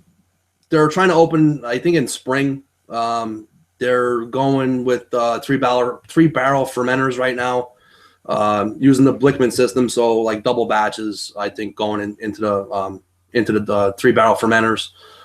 They're building right now. They're in a garage, but expanding and building some fermentation areas and whatnot. And they got all their licensing and stuff. They're still waiting for, I believe it's their main license. They went through all the other stuff to get in, so they're looking to open in around springtime. But earlier when Rob said about how he gave his brewing equipment to somebody he taught, Kirk that runs brews for Swill Mill is the guy. So it's nice to see him succeed, move along a lot further, a lot faster. Nice. Yeah, I mean, so it's like he's trying to, I guess you say, I don't want to say legitimize it, because that's like a hard, shitty way to say it. But he's trying to make it profitable. Yeah, that's the word I guess I'm looking for. It's got to be tough. And do you guys know the actual price point that it costs to actually get there? No, I don't. I know licensing fees and whatnot. I think it was around $3,000 for maybe the licensing. I'm probably wrong. I don't know. No, I think you're I'm not probably too far off. Yeah. But that's before any equipment upgrades. But they're in a garage at a home, so they had to go to Scranton. It's up in Scranton. They had to go get a variance to turn it into be able to distribute out of there. They had to go to the board. It passed. I believe there was 5 people, so all 5 passed it. So they have their variants to brew there, through the licensing, and it's just I think TTB they're waiting to hear back from. That takes a long time. Yeah, I think he said between 60 to 120 weeks, or I forget, but it was 6 to 12 months to get back. But yeah, no, they make some good beers, and trying to set up basically it's maybe the first brewing company in Scranton in a long time. I don't know if there's anybody else. There's that Marzoni's up in Music, but they're claiming that they're Scranton's first microbrewery, but they're let's talk about this actually, if you guys want to talk about it. How do you feel about Three Guys? I think they misappropriated their funding. I mean, they had some decent beers to start. Fucking on. I listened to yours. Love Beer Radio last week. I listened to all of it, and checked out their Facebook and stuff, and I think it was like what you guys like marketing wise, the money went in wrong spots. It's not only that though. I think consistency was an issue because I had a Chew Hop IPA on tap at Tipsy Turtle one time, which was delicious. Then the second time I had it, it was terrible. So I don't know if their system just wasn't set up for consistency, but the beers weren't always the same. They should have, like I said, probably last week, they should have upgraded their equipment at the same time. They upgraded their mash tun and then did nothing with their kettles. So they're going from one mash tun into 3 55-gallon Blickman kettles. Yeah, how do you blend your gravities and add the same hop? And then you have like different hop additions for every batch. I mean, it's just you're making it too hard on yourself. They had a hop addition for the recipe itself, and then they would just distribute the hops throughout each kettle. Right, but you know that your first runnings are going to be high gravity and your last runnings are going to be low gravity. So if they don't blend 150 gallons before it goes into the 3, those same hop additions are going to have different levels of IBUs going into them. You know, if you add an ounce of hops into a 1040 pre-boil and an ounce of hops into a 1060 boil, so it's going to have different levels of bitterness. So that's a question. I mean, did they take their full runnings and then distribute them amongst the 3, or just? So what they would do, I've brewed with them a bunch of times. Right. I know Johnny and Matt really well.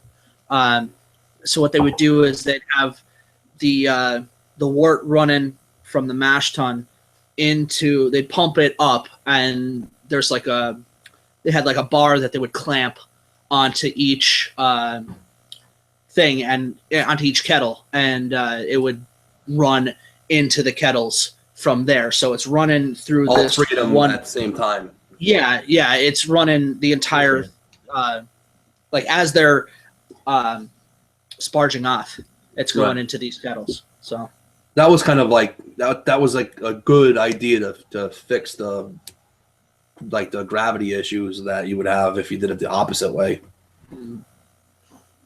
And you know, they did a really good job at branding themselves. It's just that it just seemed like the products didn't really live up to the branding that they set forward. You know, the name recognition that they built. Yeah, I mean, they had some decent beers. They really did. I mean, I only had maybe like 2 of their beers, so I'm not going to say much on you know their beers. I really just didn't have anything from them.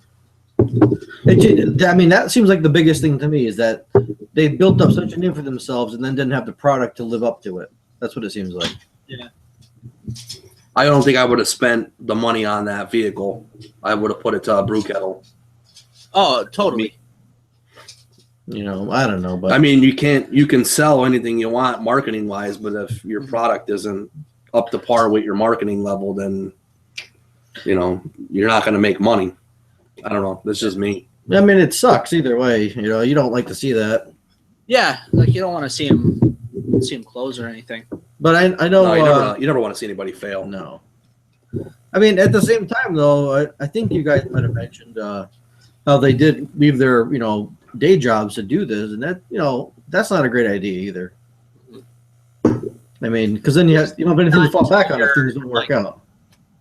I think they probably left those too early. Like if you look at compared to say Breaker, I think Breaker Chris and Mark were at a stage where they both needed and were ready to quit their day jobs and go full into the brewery. Did you guys ever go up to Brewery? No, I was never there yet. No. You need to go. Yeah. Yeah, like as far as like how their setup is done, like the way they have their setup done, it's crazy, right? Really weird. The way they have everything done, from how they approach the business model to the beers that they make to the land that they're on, the way they're developing it and growing within it is really a fucking template on how to do it. Yeah. It's slower than what a lot of people do. There's a lot of breweries that grow a lot bigger, but as far as like I don't want to say safety because I don't want to seem like they're just like really safe people that are just doing shit. It's not so much safe; it's very calculated. Calculated. Those guys plan. I mean, they're like the epitome of what you should do. Mm-hmm. Like even wise on a scale, like to where you worked, you know, now you're making enough money to where you're able to pay yourself. Like that takes like 3 to 5 years. I mean, you can't take a salary out of a company. It's even like the model they're doing. Like it's even beyond like calculation. Like I didn't know. Like I know. Like Joe knows those guys infinitely better than I do. Even though we had them on a show, but the other night I stopped down there just to try it because they put up an aged beer and I'm an aged beer whore, and they fucking put an aged beer out and I drank it and it was right before they were closing, so the owner like locked the door and just started walking around and we just drank beer for like 2 hours talking about like how they do shit, and I didn't have that kind of inside access before.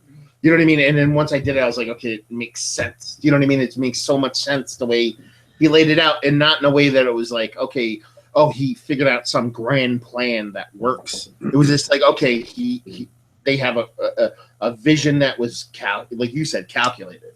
And just did it in a really good way. So, what do you think about this? This is crazy good. Like we're drinking like Sam Adams is coming out with a double IPA, like a New England style IPA. You guys would use your pants over this shit.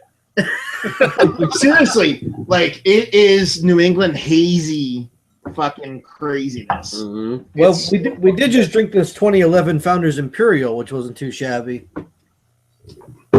I'm not saying that's not shabby. I'm just saying this is the dankest of the dank. Did you guys try the barley wine that I gave you by any chance? Not yet. We're working on that next, I believe. Cool. You should crack it on screen so we can get a little fucking on screen fucking. Sally finishes his beer over here. Well, you have a wife. You have tampons. Go find a tampon. Hey, did you guys try that new Founders Ridiculous? I love Ridiculous. Yeah, the 2015 was pretty good. I like that a lot.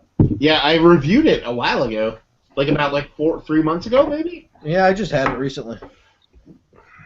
Yeah, I actually really enjoyed it, and I came into it not knowing what I think, but they Founders sent me like their core line into those. I was like, okay. I was like, we'll see what's what.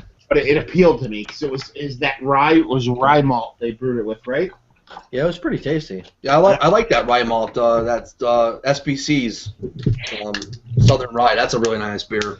That is by far the best beer they've produced. You know what I mean? It's not even anything. Everybody, say hi to Greg. This is Greg over there in the little box down there. Hey, Greg. He's from Ireland, right? Yes, it's and getting Joe, late for you. point of order. So you might not be able to make out what he's saying, but he's. Oh, I will. Don't worry. Point of order, Northern Ireland is not part of the UK. Where are you from in Ireland? Southeast. Like what? What county? What county? Waterford. Okay. My dad's from Kildare. Yeah, I know. I've been there several times. What are you drinking tonight, Greg? 2 o'clock in the morning, water. Sounds like you're drinking two fish of my mother's water. So that's all I got, brother. Well, we're Sorry, glad to man. have you. I'm actually doing this on my phone because, believe it or not, the phone's got more power than my desktop does. Well, not just that. I'm actually really glad that you join us every now and then because, I mean, it's 9 o'clock at night, so that means what? What are you at? 10, 11, 5 hours. Yeah. 2 in the morning? What time is it there now? 9 o'clock. Yeah, so I'm 5 hours ahead of you. Yeah. Nice. I mean, I usually try and catch the casts, and if I don't, I watch them back. The problem is peak time in America usually craps out the internet here. And that's the thing that sucks. Like a lot of the European guys, like you and a couple other people, write me and be like, they want to watch the show, but I do it so late. So it's Yeah, and it sucks. Yeah, you've done a couple of casts at like 11 o'clock at night, Jordan, and there's no way I could get into them. Well, plus it's good and bad. One, we can't have you on, but two, we don't have you Irish motherfuckers drumming our shit up. So it is what it is. It's a sad state of affairs when I can get Google Hangouts to work and I can't work on my bloody computer. Hey. Only in Ireland. Only. No, believe me, it's not only in Ireland. I can see the telephone exchange out my front window, and I can't get proper. Complain. What's your leader there? Is it like a chancellor or prince? What's going on? Is it King of Ireland? Is it like the Prince of Ireland? The chancellor? What is it? It's called a Taoiseach. It's the equivalent of a prime minister. Okay. Complain to that asshole. I will, man. Wouldn't do much good. It doesn't work here either, man. But I do it because I'm fucking an asshole. Hold on, can you see that? Oh, that's my dude. My dogs were running around behind me earlier.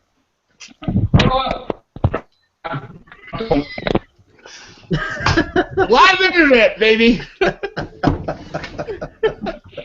Oh. Did you guys crack the barley wine yet? Yeah, well, we just poured it, and Rob had to go hunt his cat down, and then we're gonna drink it. Hunt his cat down. I'm curious as to what this means. Well, he was afraid he'd be stepping on the laptop, so we locked him out of the basement. But then he's gonna let him back in here and hope for the best. Cats are cats. You know what cats are, man. Here he comes. He'd be taking over this shit right now. Yeah. Gonna stick his asshole right on camera. Oh, my first curse. Yeah, we did crack the barley wine. It's looks good. What do you think? I like it. I think it's good. Don't sugarcoat that shit. Passion. What's wrong with it? That's what I want to hear. Like, it would be better if it was beer. It could be more carbonated, but Yeah. Well, this is It feels a coming little from a thin. keg that we used for a beer festival, and then we bottled from there. So it was like tapped it a couple of times. And I didn't really carbonate it super heavy anyway. yeah. But other than that, I mean, I like the flavor of it. I can drink the crap out of it. What's the ABV on it? About 9.7. I mean, my downfall is I compare everything to Bourbon County barley wine, and that's just like diabetes in a glass. Mm-hmm. So to me, this is a touch thin, but I like it. It tastes good. I won't drink mine until next year. And honestly, Bourbon County Stout, I like it better fresh than I do with a year on it.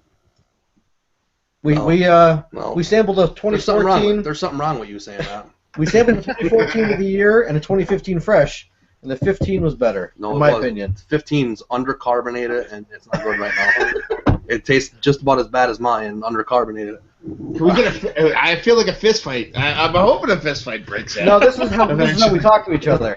Oh, you see us on a golf course. I hit him with clubs. Yeah. I flipped the golf cart over on his leg last year. Oh, he finally admits it. Yeah. It was never his fault up until now. No. Well, it wasn't my fault. I was going in reverse at full speed, and I cut the wheel, and we got T-boned, and the cart happened to land on him. I mean, that's not my fault. Yeah. Permanent scar. Oh.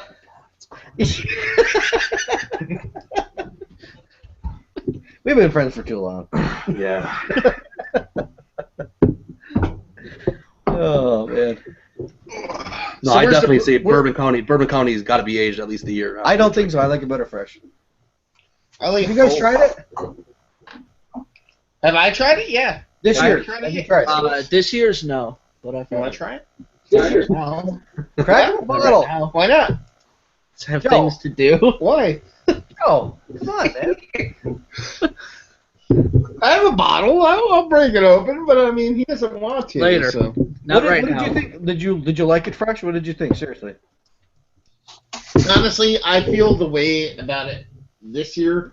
It's different every year, but I feel the same way about it every year, and it's really, really nice.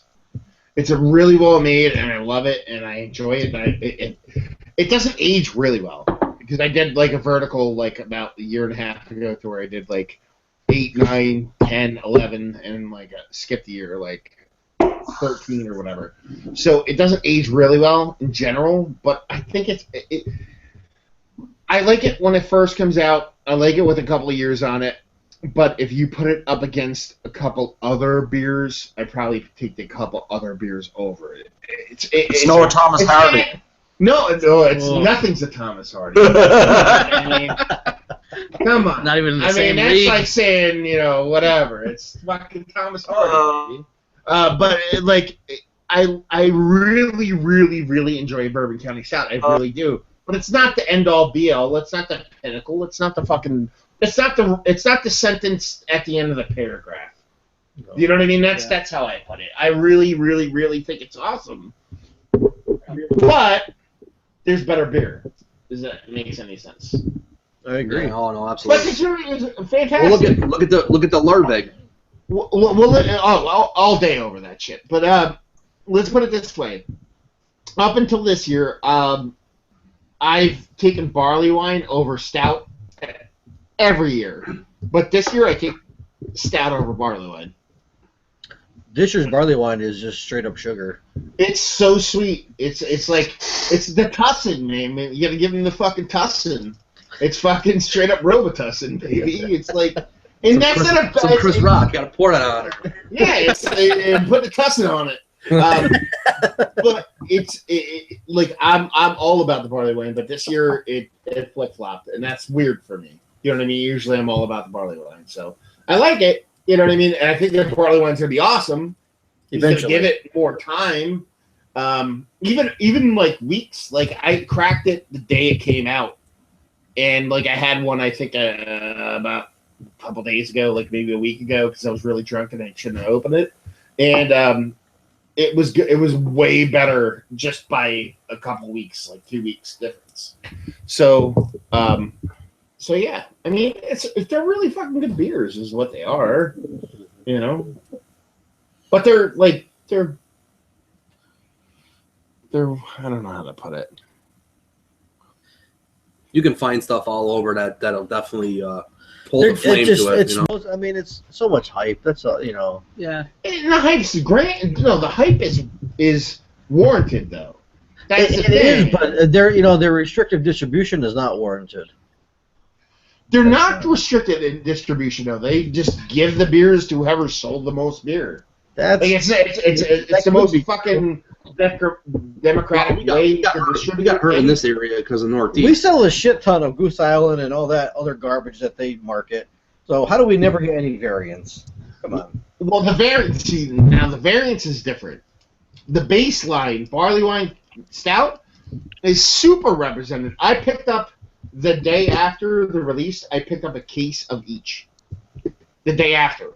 I went to a distributor, picked up a case of barley wine, case of stout, day after. Day after. He's not going to tell us. Where the hell are you shopping? You gotta know where to go. The barley wine was subdued this year, though. There was not as much in circulation around here than there was last year. Just to be fair, we had a couple cases of stout too, but I mean that's neither here nor there. It just why don't we ever get the variants? There's places around here that sell enough. You'll never get the variants here because they're not a big enough area. No, you will. Philly eventually gets it. Eventually, you'll get the variants because it's like the variants are like California and the coast. Basically, all the coasts get the variants in Chicago. I mean, that's it. And really, only the variants, besides rare, which is like outside the box, like you don't even want to talk about it. It's what Regal Rye, just the rye, and then what else? I just want to chug the coffee. The proprietors this year in Regal Rye, I think that was it.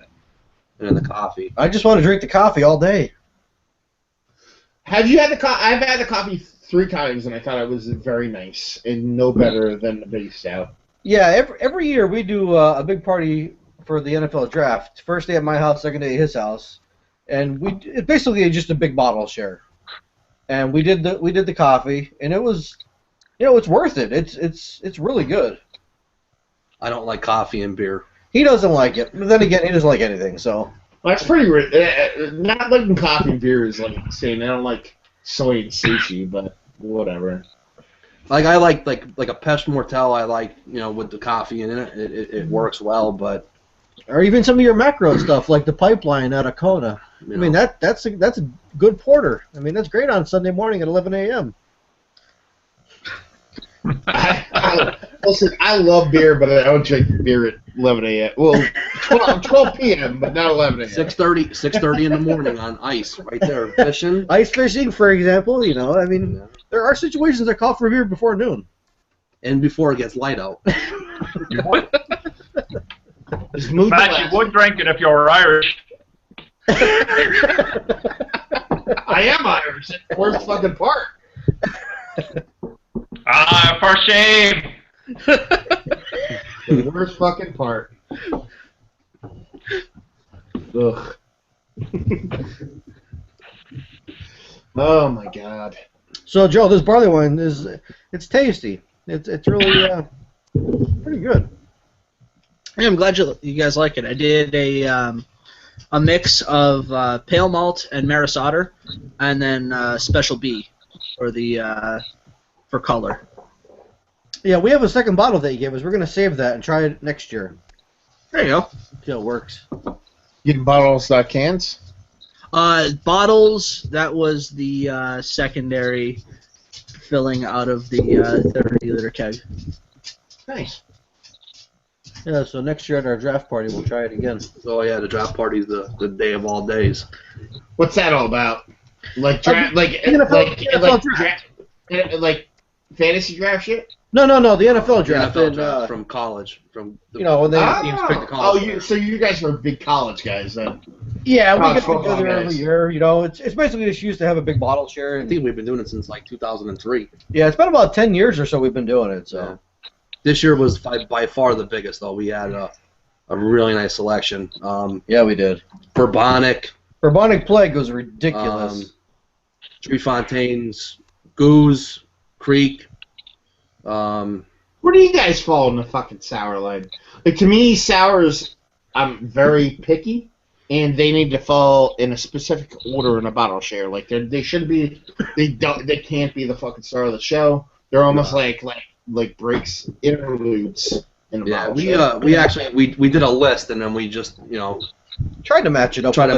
Between like bombers, 12 ounces, sours, just to keep it nice. Like a sour is a nice palate rinser to get out of like a barrel aged stout. We did like a 3-year on bourbon barrel, plead the fifth, and like a whole bunch of stuff. Infected or what's that? They had like so many infected bottles of the bourbon barrel aged plead the fifth. We didn't have one. No, I ended up getting lucky, and I actually just had an infected bottle of Heresy from Weyerbacher from 2014. No, that's not too uncommon either. Yeah. Mm-hmm. And it was the last one in a 4-pack I had, and I looked down the bottom of the bottle, and you can see the different, like the bacteria in the bottom of the bottle, just in like little clumps in the bottom. What I don't like about sours is the price point. I mean, they're getting out of hand. Yeah. Like $40 to $50 a bottle is just bonkers shit. It's outrageous. Well, that's like Pizza Boy gets up there. Fuck those guys.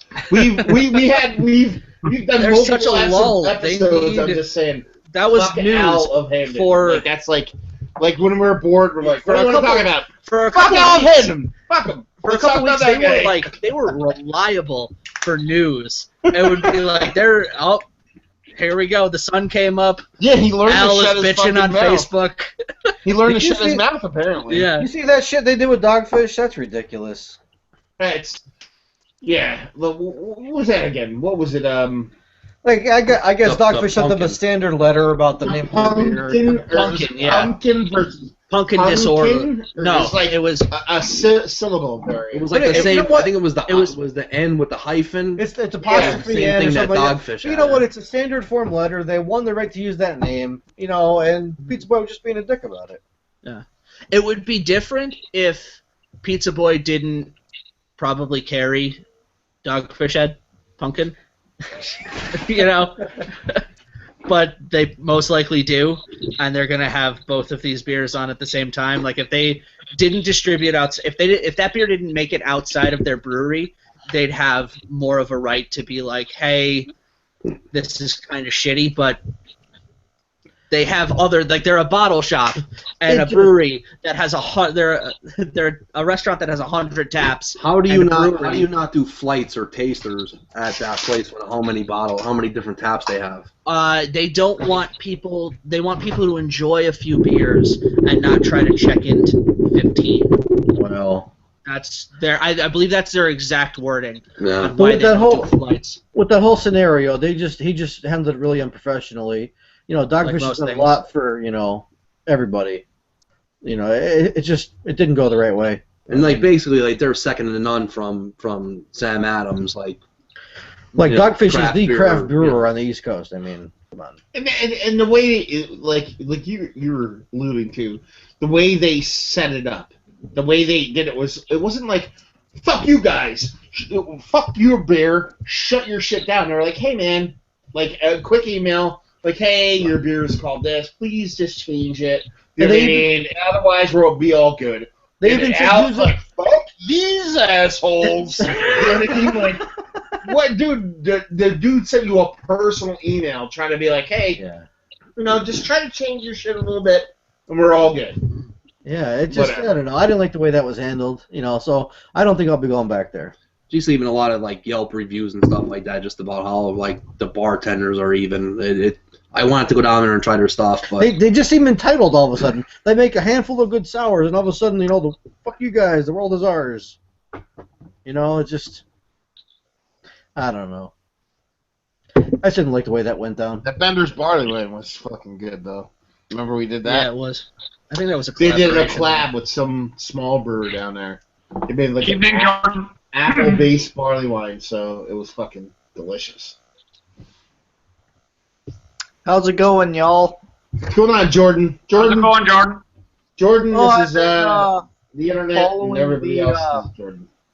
I've been following the segment over the last hour, taking breaks here and there to review and shit. But, yeah, honestly, sounds like an awesome brewery you guys are setting up. Got into that conversation, y'all always will tweak recipes, eh? Yeah. Yeah. There's a Canada for you. I was going to ask where it was from. Yeah. So it got me thinking, you know what? I need to break this beast out, you know? What is that? Oh, I got one right here. I got an old one. We can show you some stuff, Jordan. Yeah, there you go. That beer is fantastic. That Big Bad Baptist. I love that beer. It's a good beer. Yeah, this one was their batch 50, I think. I've heard great things about this batch. So. Oh man, my hip. Now you did it, Jordan. That's what I'm talking about. Oh fuck my hip. That's what I'm talking about. That's where I'm at. Oh fuck my hip. That's what I heard. Release 34. Ah, which one do you have, Jordan? 50. Came out in September 9th, I think. That's a batch 34. Oh, Suck nice, it, Jordan. Suck it. You just got crushed, son. Actually, we're just gonna go smash it in the middle of the street. We have a couple. It just arrived in my area, man. No, we're just playing with you, man. A month or two. I know. We're all tricks, man. Americans. So, did you like what you heard about the brewery, though, right? Well, I saw Matt and I think Joe was joining him, actually, over that Brainless Cherry. We did a review in the summertime. We did epic brainless over on cherries. Brainless and cherries. It was a couple years old too, wasn't it? I think so, yeah. Yeah. Well, that day we did a bunch of them. We did Damnation by fucking Russian River. We did Brainless cherries, and then we did something else. And the Brainless was very nice. It was a summer day. It was hot. It just fucking hit all the right notes. I did it on the day when we actually reviewed it. I'm just iffy on the price out here. It's like $18.50, I think, for all their variants. Brainless. Yeah, that's probably what it should be based on the fact that you're in fucking backwards land. But like, yeah. but Was that 1850 Canadian or US? well, 1850 Canadian is like $1.50 US, but like we, So that's like $3 where y'all are at. but no, based on a price point, would you typically tell me? That sounds about right. Like out here, they're usually $12 to $14 for a You got bottle. me that epic bottle. Well, Actually, honestly, I'd rather just pitch in the extra $2-3 and get one of these fuckers, you know, like way better. Well, that's the thing. Like, you guys get shit dirt cheaper than us out in Canada, but you get some stuff more expensive. Like here's a really fucking horrible thing I'll say right now for fucking Chris and Brad and everybody else that is listening right now. You know how much you guys ever drink Rocheforts? Oh, I only drink 12.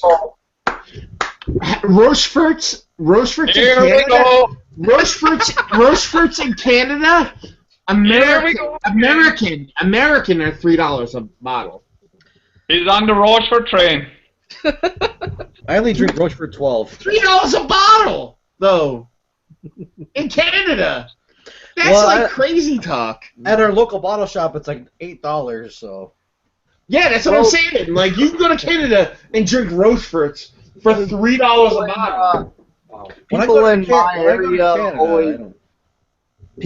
area always just drink Budweiser, Bud Light. I know hardly any people who are into even like Hood and stuff like that.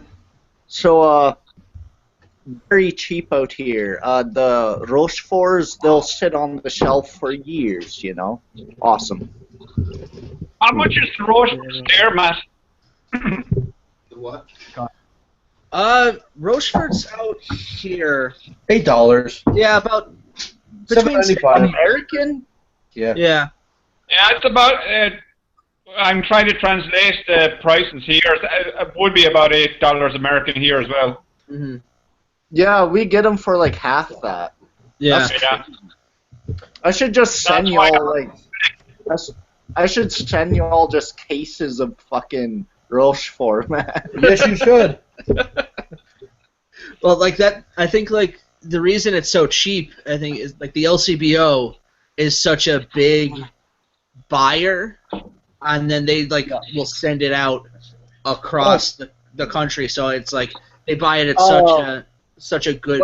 Western Canada has zero to do with the LCBO, man. Oh really? Okay. Oh, nothing to do with them. They hate the LCBO. Like most people, like you should. Yeah, because they're fucking tyrants. Yeah.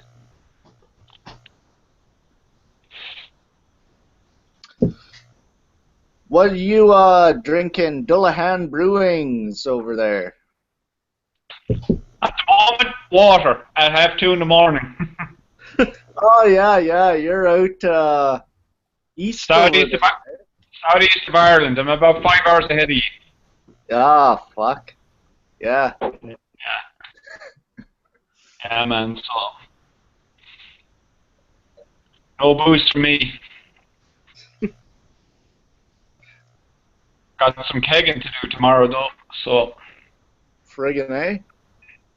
yeah, course anyway. I think I have a pale ale as well. Might be ready.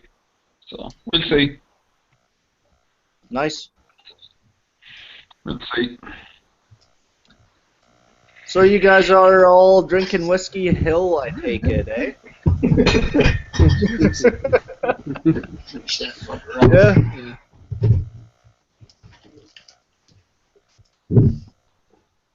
Nobody talking? What the fuck's going on right now? Well, we were being like, waiting for you. Waiting for me? Why? I don't know. You want any of this? No. I'll take a little bit. Oh, I'll take a little bit. I like that thing from before. We had this fucking beer on a radio show today. Hardywood's fucking Christmas morning, which is their gingerbread stout, fucking aged with coffee. Holy shit balls! They released that this weekend, I think. Yeah, we were drinking all the beers in the show today. We're like, yeah, and then we had this. We're like, yeah. You're like, yeah, this is wins. This is I think they did Kentucky Christmas. And then they did brandy gingerbread. They did the bourbon barrel aged, and then they did the apple brandy barrel aged. Yeah. My buddy George was down there, and he picked up like 19 bottles of each or some bullshit. Wow. What are we talking about? He's drinking Christmas morning. Nice. Hey, Sabs has 2014 gingerbread barrel aged on tap. They did. I think they kicked at it though. Did they? I had some Friday. I thought they still had it. He had it yesterday. I went down today and it was gone. We're doing a 13 DeClaw Pumpkin Retribution right now. Oh, nice. Oh, I recently had their Sweet Baby Jesus. What'd you think of that? I wish it had more peanut butter, honestly.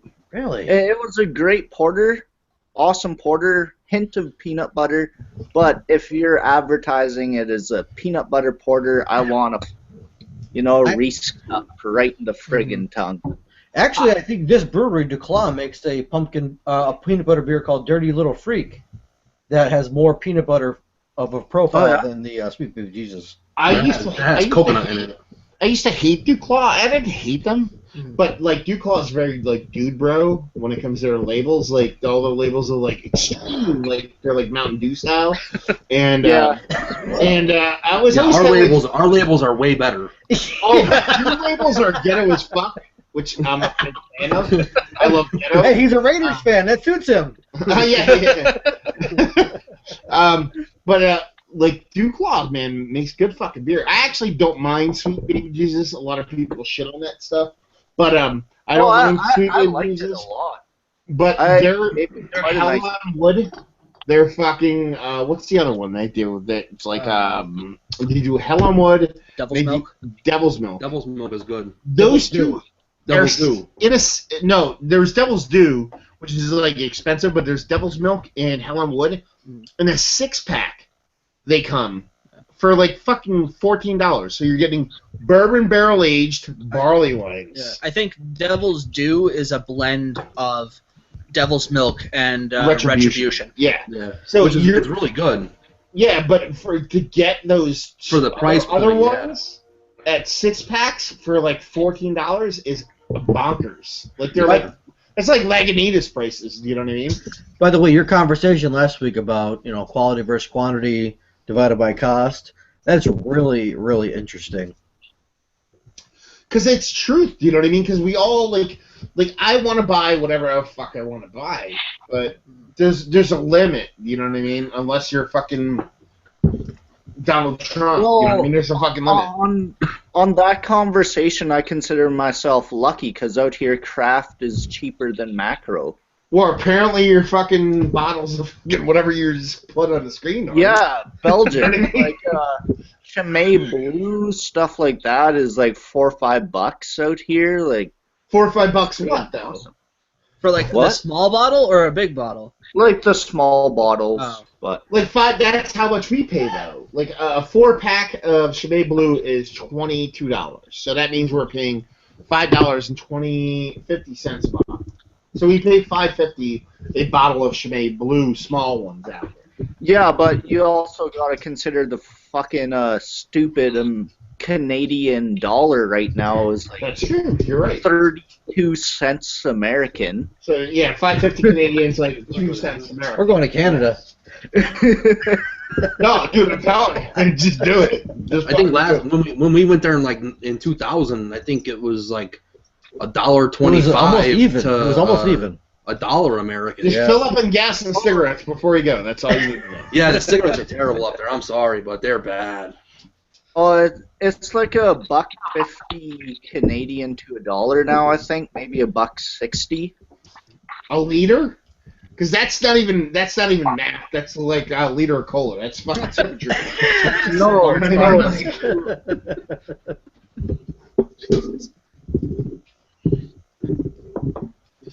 Keep going, Jordan. You had something to say.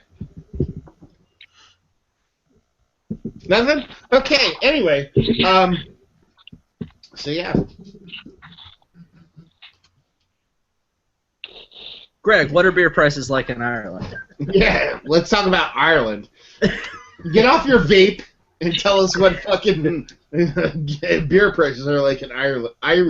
Ireland, boy. Bumbleclots. Trying to watch it. Pretty crap, to be honest with you. Like 90% of the beers that you talk about, we don't even see over here. How much is the bottle of fucking JW Lee's? Benefit. He's playing a band or something. How much is a what? JW Lee's Harvest Ale. Never heard of it. Oh, shut your whore mouth. Anyway, that's crazy talk. How the fuck do we get JW Lee's Harvest Ale and you don't? Yeah, but You bought a 6-pack of what? In the case of Canada, look at Innocent Gun in Canada. They get the full range of Innocent Gun. We're lucky if we get 3 out of the range over here. Yeah, but Innocent Gun sucks. You know what I mean? Like, fucking JW Lee's doesn't suck. Looks like you froze when he was talking. This is good. It's still over here. It's hard to judge it. It's a very, very, how would I put it? Craft beer scene here is very. Never had. Nice. It's similar. Is that what I mean? Kick my cat in the face. No, I get you. You know what I mean? I know what you're talking about. I mean, there's certain. It's not as widespread all throughout the country. Certain areas where a lot more craft beers are available than others. It's still a very much, very young and very emerging market over here at the moment. I mean, there's new brews opening up all the time, but it's pretty slow. Pretty slow. I reckon we're at least 10 to 15 years behind the States. That's pretty brutal, man. Yeah. Yeah. I really like that Bun Ready mead out of Ireland. That's nice stuff. That is, man. I had that probably when I was like 8, I think, for the first time. What are you talking about? My mother. No, I actually don't know. What do you say, Bud? What? It's a Bun Ready mead. Yeah. Oh yeah. My in-laws were in Ireland this past year, and they brought me home liquor, and that was one of them. And it's tasty.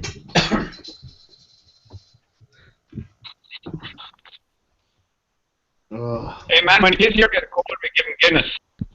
The what? I said when we were kids and we used to get sick or get a cold, my mother used to give us Guinness.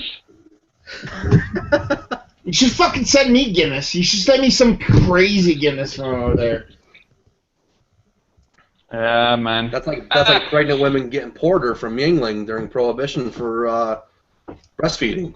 Yeah, breastfeeding. That's true.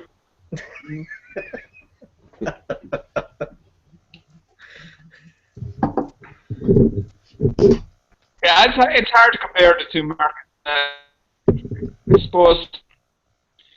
I mean, I've recently seen some out of Sierra and Nevada's beers coming in here. Really? What's the Raging Dog or Flying Dog or?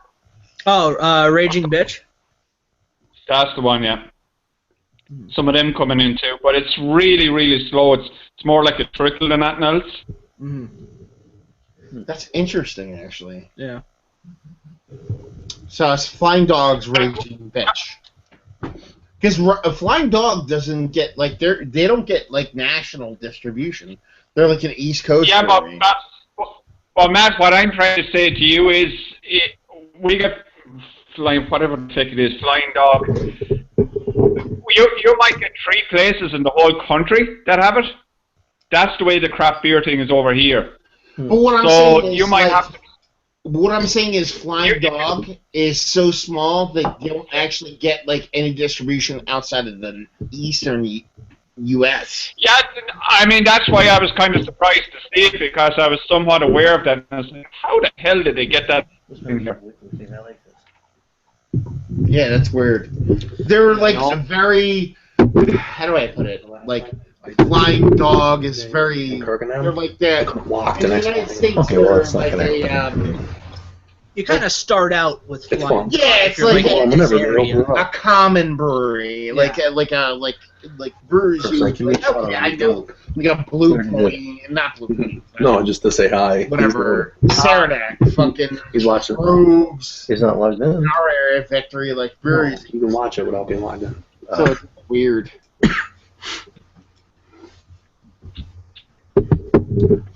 Anyway. So what's up, fellas? Every time you guys whisper to each other, it's like loud in our ears, by the way. Yeah. You realize your mic is independent of your headphones, you're whispering, right? You're like, oh, you're like, oh, let's tell this, that, like, it's like that. I'm like, hey, touch my balls. Yeah, no, yeah, it's pretty much. Like, I can actually hear it clearer than when you talk in the camera. Because it's like lower. That's pretty good. He enjoys doing this. I do. It's fun. I like this. Yeah. Usually we don't go this long, but No. I mean, we've gone long sometimes. oh, we've done like I haven't. Yeah. I cash That was out probably early. 2 hours Yeah, ago. I But, mean, there's been some. I think the last one that usually I download the episodes after I edit them and put them on iTunes. And there was like a 4 yeah, hour there was one. like a 4 hour one It was last like, time. oh, 4 hours. Okay. Yeah, I think it took me like 4 days to listen to it. I just kept listening to it while I was driving. No. If you do it on YouTube, it takes that long. But Yeah. like, there's that one on iTunes that takes forever. But usually I try to whittle them down a little bit. Yeah. But there's the one brew day. It's probably what you're talking about, where that marathon. I was like, yeah, let's just live broadcast the brew day, and we brewed. Well, it was a beers. harebrained idea from both of us, honestly. Yeah, Let's- we're like, this is gonna be awesome. And they were like, We're yeah, like, this is the this is worst like a idea 9 ever. hour day, and we have nothing to talk about. We're like, Like, let's just start doing beer reviews. We're like, yep, no, this beer's good. This beer's all right. This beer sucks. Whatever. What do you want to talk about now? We need to do something. At one point, I think there's like 25 minutes of silence, and your mom's like, come eat food! It's like that, you know what I mean? I'm like, okay, come eat food!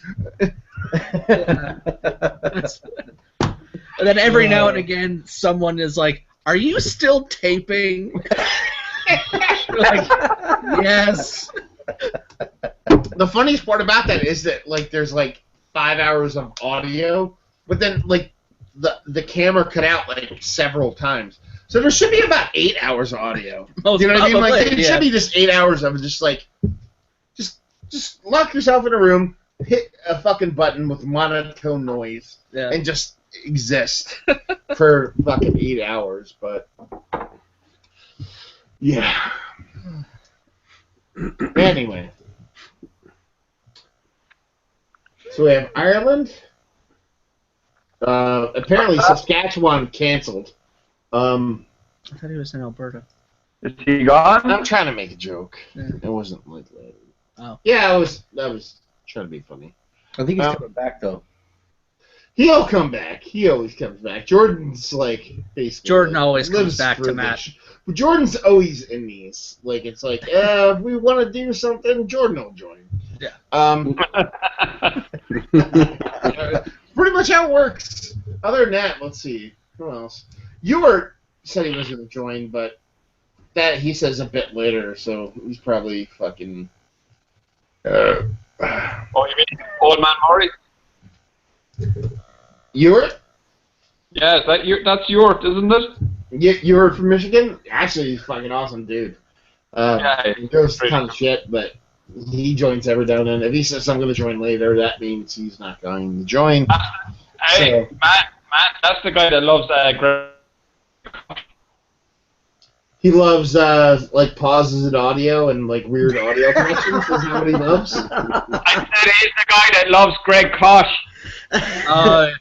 Oh, he loves Greg Koch.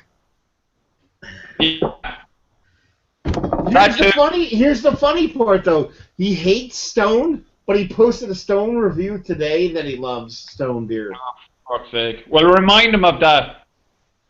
No. No. It's not going to. No. It's not going to happen.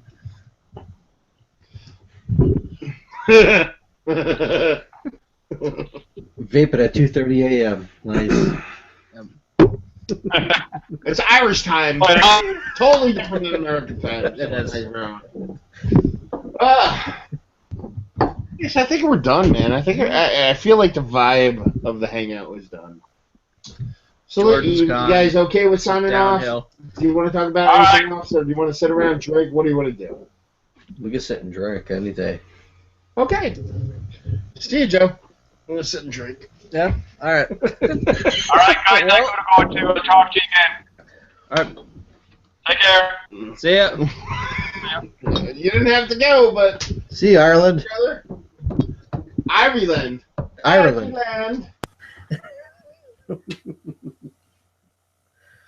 So what do you do? What do you guys do in real life? I'm actually curious as to. I ain't got a job. Rob's between jobs right now. I work in finance for Geisinger.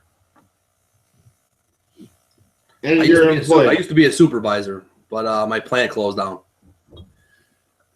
Precinct acquired, brother. Looking for work. Anybody hiring? Him too. But yeah, basically my job, other than working for the Empire, is talking Rob off a ledge every day when it comes to the beer. So I have two jobs. How's that working out for you? It's tough, man. I think my second job is harder than my first. I only got one toe left on. I'm ready to fall. He's just so self-critical, he's worse than any review we could ever get from anybody else. Let's get deep on that then. Now, since you're now outside of your normal job, because obviously this isn't like your main job. Do you find yourself circulating into like a brewing kind of like a hole, to where you're just I'm just gonna brew, I'm gonna brew, and then that's where you are right now, or are you doing other shit? No, I like to brew. I'll brew. I made pierogies the other day, and do that. I've heard about these pierogies. Okay? Yeah, he's really digging that about pierogies. Let's twist that knife a little bit. We're gonna get you some pierogies. I got 16 dozen. 16 dozen. We'll get you some pierogies. Oh my god! Crazy one day.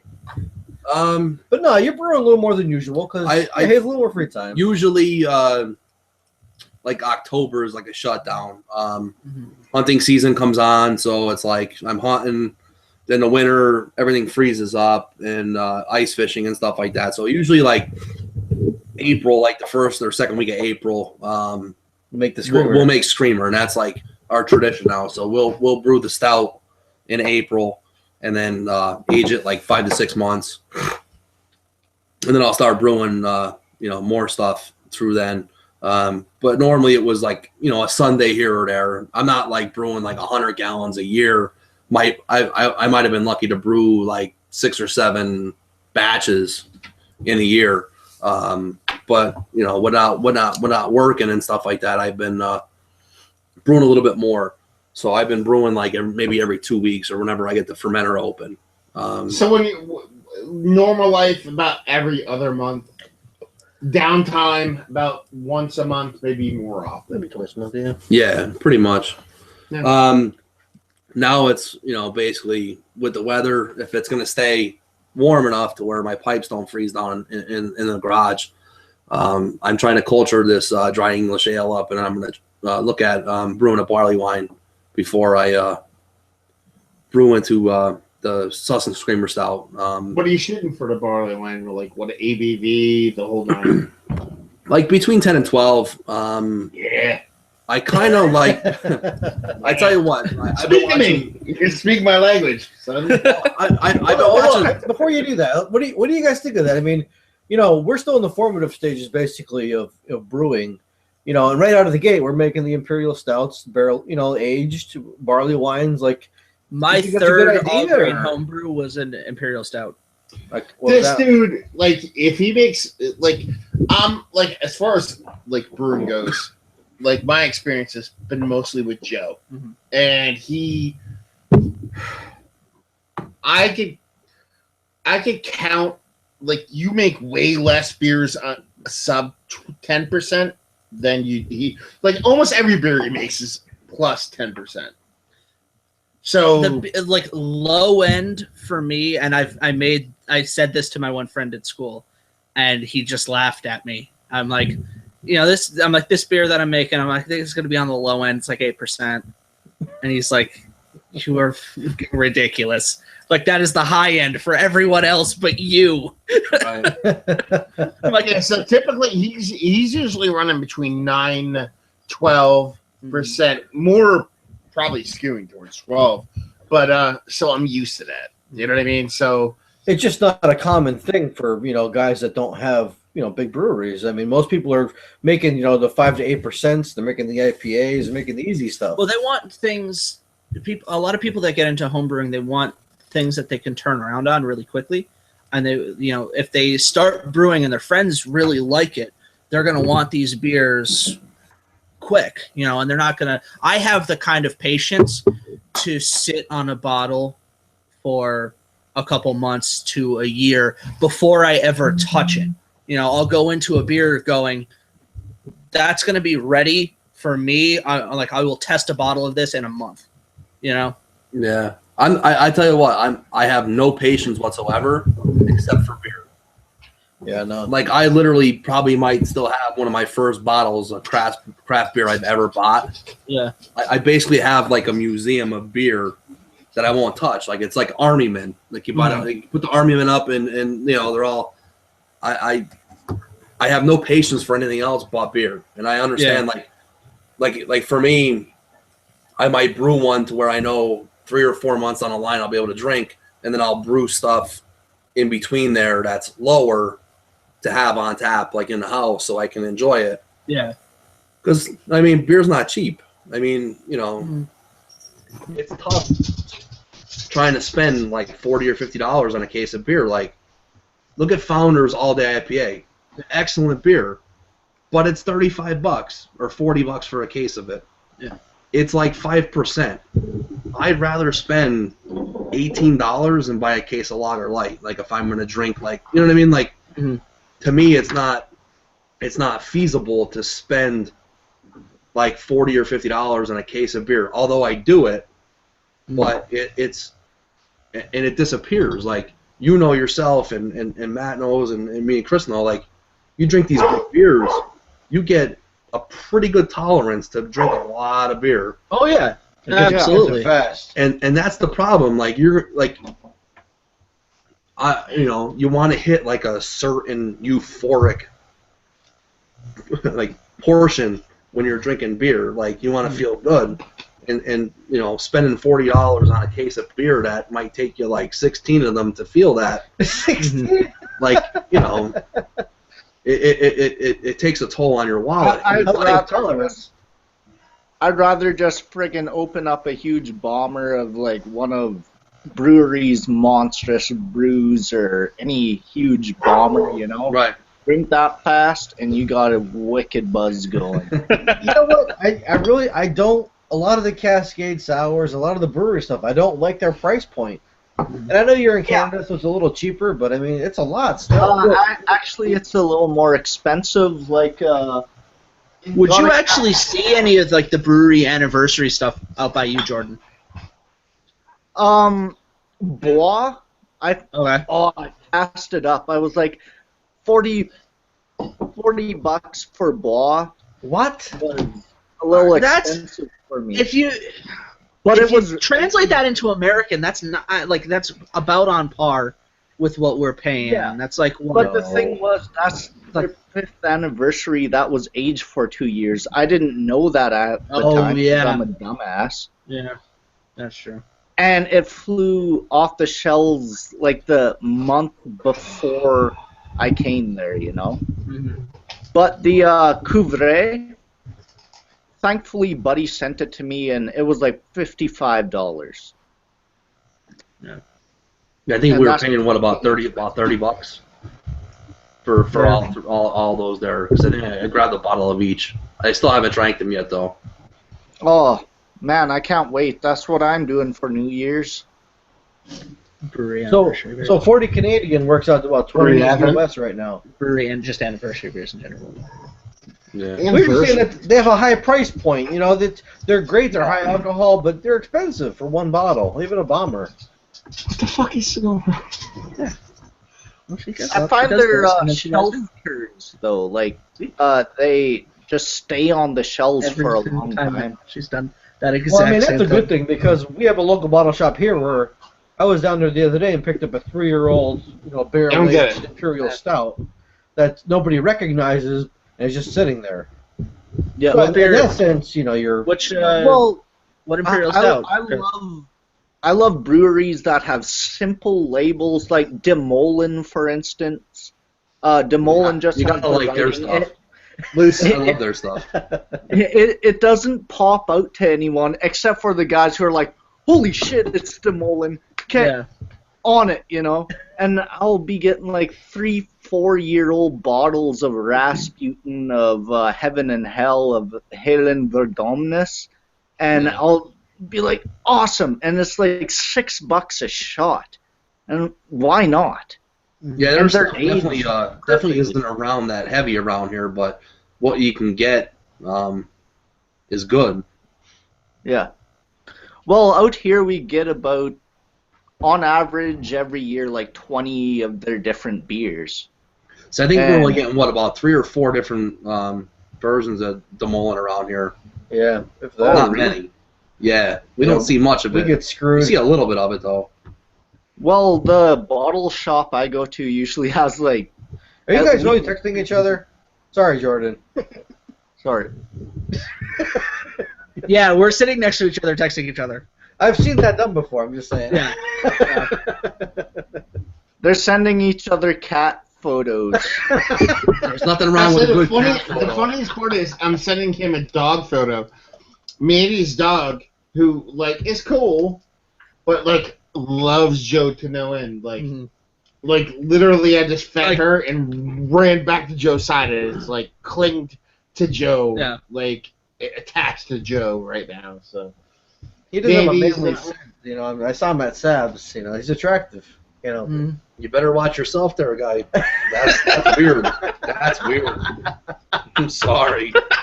I'm sitting next to him. That's weird. It must be that Canadian air still attached to him. Yeah, I think that's it. Yeah, hasn't fully gotten off yet.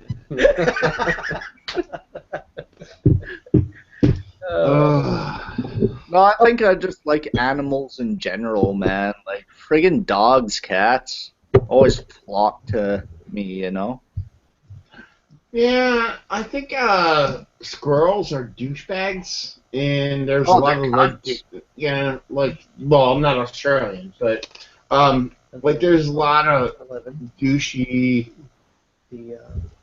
asshole-ish animals. But I'm not gonna pick and choose. I'm gonna pick and choose. Yeah. I'm just gonna say, hey, do you like good beer? Yeah. Fuck yourself. Well, Or one that- night, It's used to live with my buddy, and he had this little Shih Tzu, this Bichon Shih Tzu, and I'd always feed her beer, because I'm an asshole, and never enough to get her drunk, just a little sip, back and forth like that. One night we were both having drinks, and he was giving her Jack Daniels, I was giving her my beer, and not a good story. Poor bastard was running around like crazy, man. That's like a story that is It's exclusively Canadian.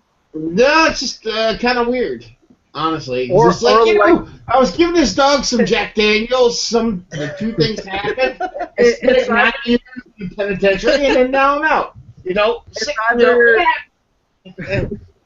It's either a Canadian story or a Virginia story. Well, you know? there's maple syrup involved. It's Canadian. And when isn't there maple syrup involved, honestly? Joe, to answer your question, the aged beer down at Sab's, they have Founders Imperial Stout on the shelf from 2011. Oh, wow. And all of the Turbo Diesel from Nimble Hills 2011 also on the shelf. Okay. So, Oh, dude. Matt and Joe, I think already know, but recently I picked up a bottle of Cantillon's Bruxella 2011. For like 30 Cantillons! Cantillon, my wayward son. that's great. That was pretty good. But yeah, I was surprised. Like, that's like what, $10 American for a 4-year-old Cantillon. That doesn't suck, silly Dan. You know. Fuck it. Hmm? One thing is the Bruxella, whatever it's called, is completely flat, zero carbonation, because it's an unblended lambic. So it's weird to get into, but really nice beer, really tasty. Yeah, we've Super made beers fun. like that. Totally uncarbonated. Yeah. But with goozes, with lambics, you just expect like a carbonation bomb, kind of, you know. So Yeah.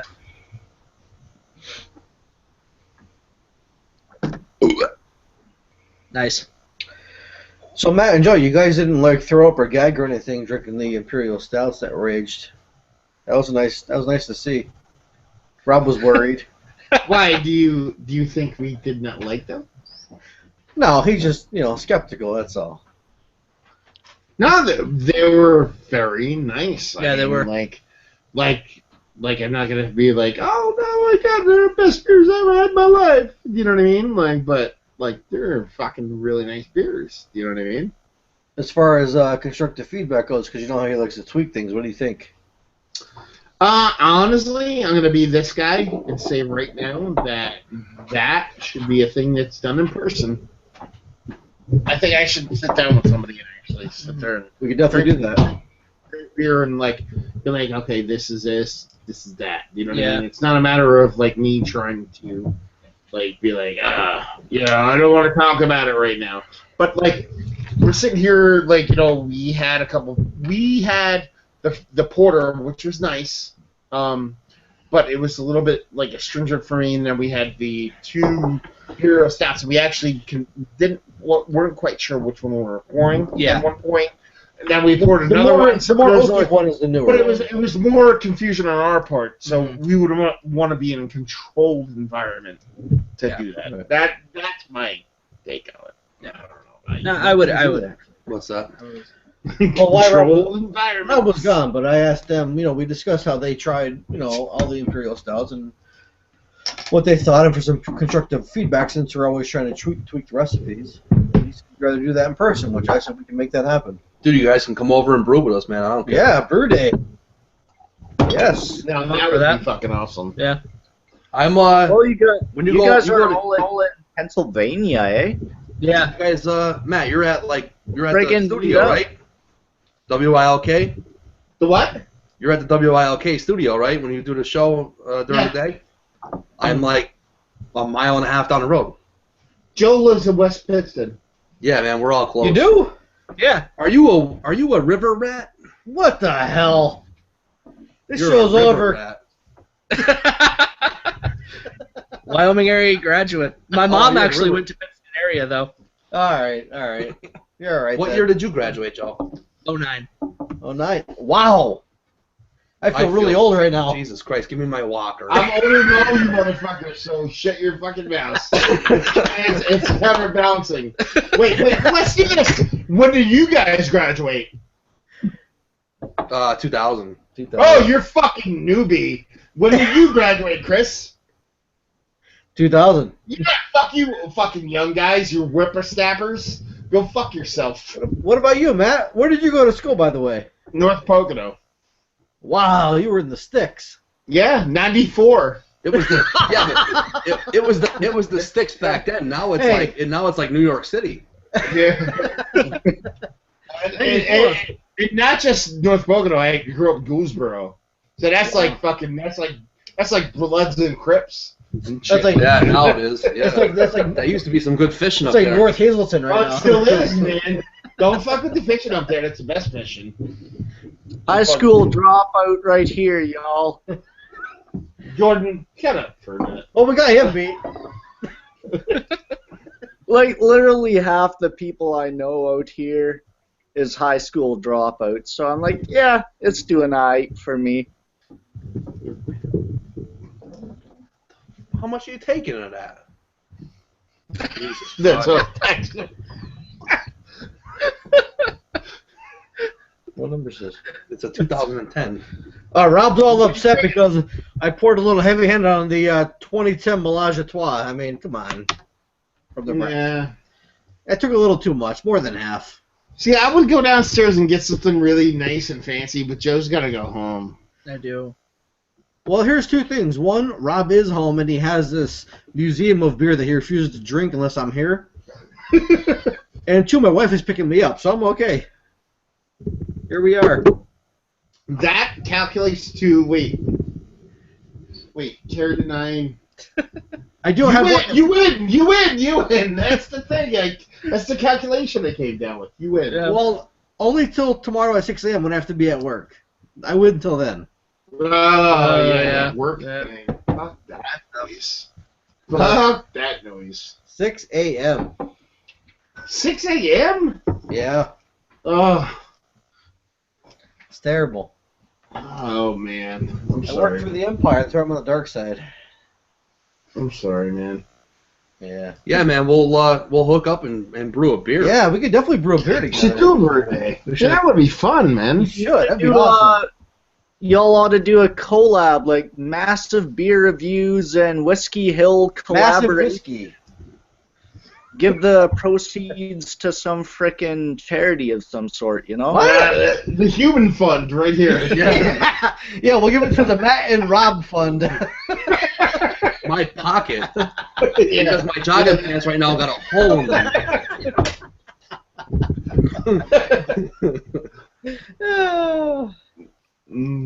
Oh man, We should do that. we should. Yeah, man, I got the garage, we got beer, and tons of stuff, man. Joe.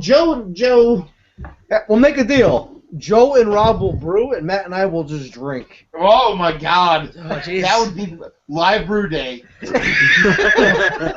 Me and Chris talking, and Joe and Brad fucking Joe and Rob brewing. Oh my God.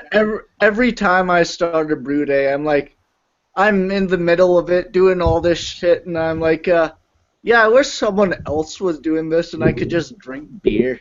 You know, like, fuck this. It's See, I way too turned much it effort. into a job, man. I'm like 6 a.m. I start brewing, you know, like Like, 6:30 well, in the like morning, 8. 7. Like, it's like a job, like, you know.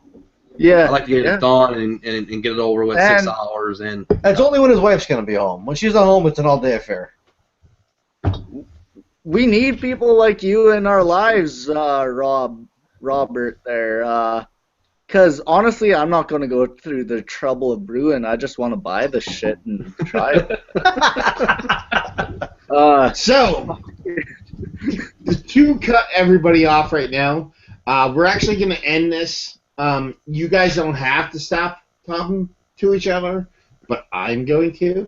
So we're going to stop this little conversation here, and hopefully you guys enjoyed the show. Hopefully tune in next time, and we'll see you next week.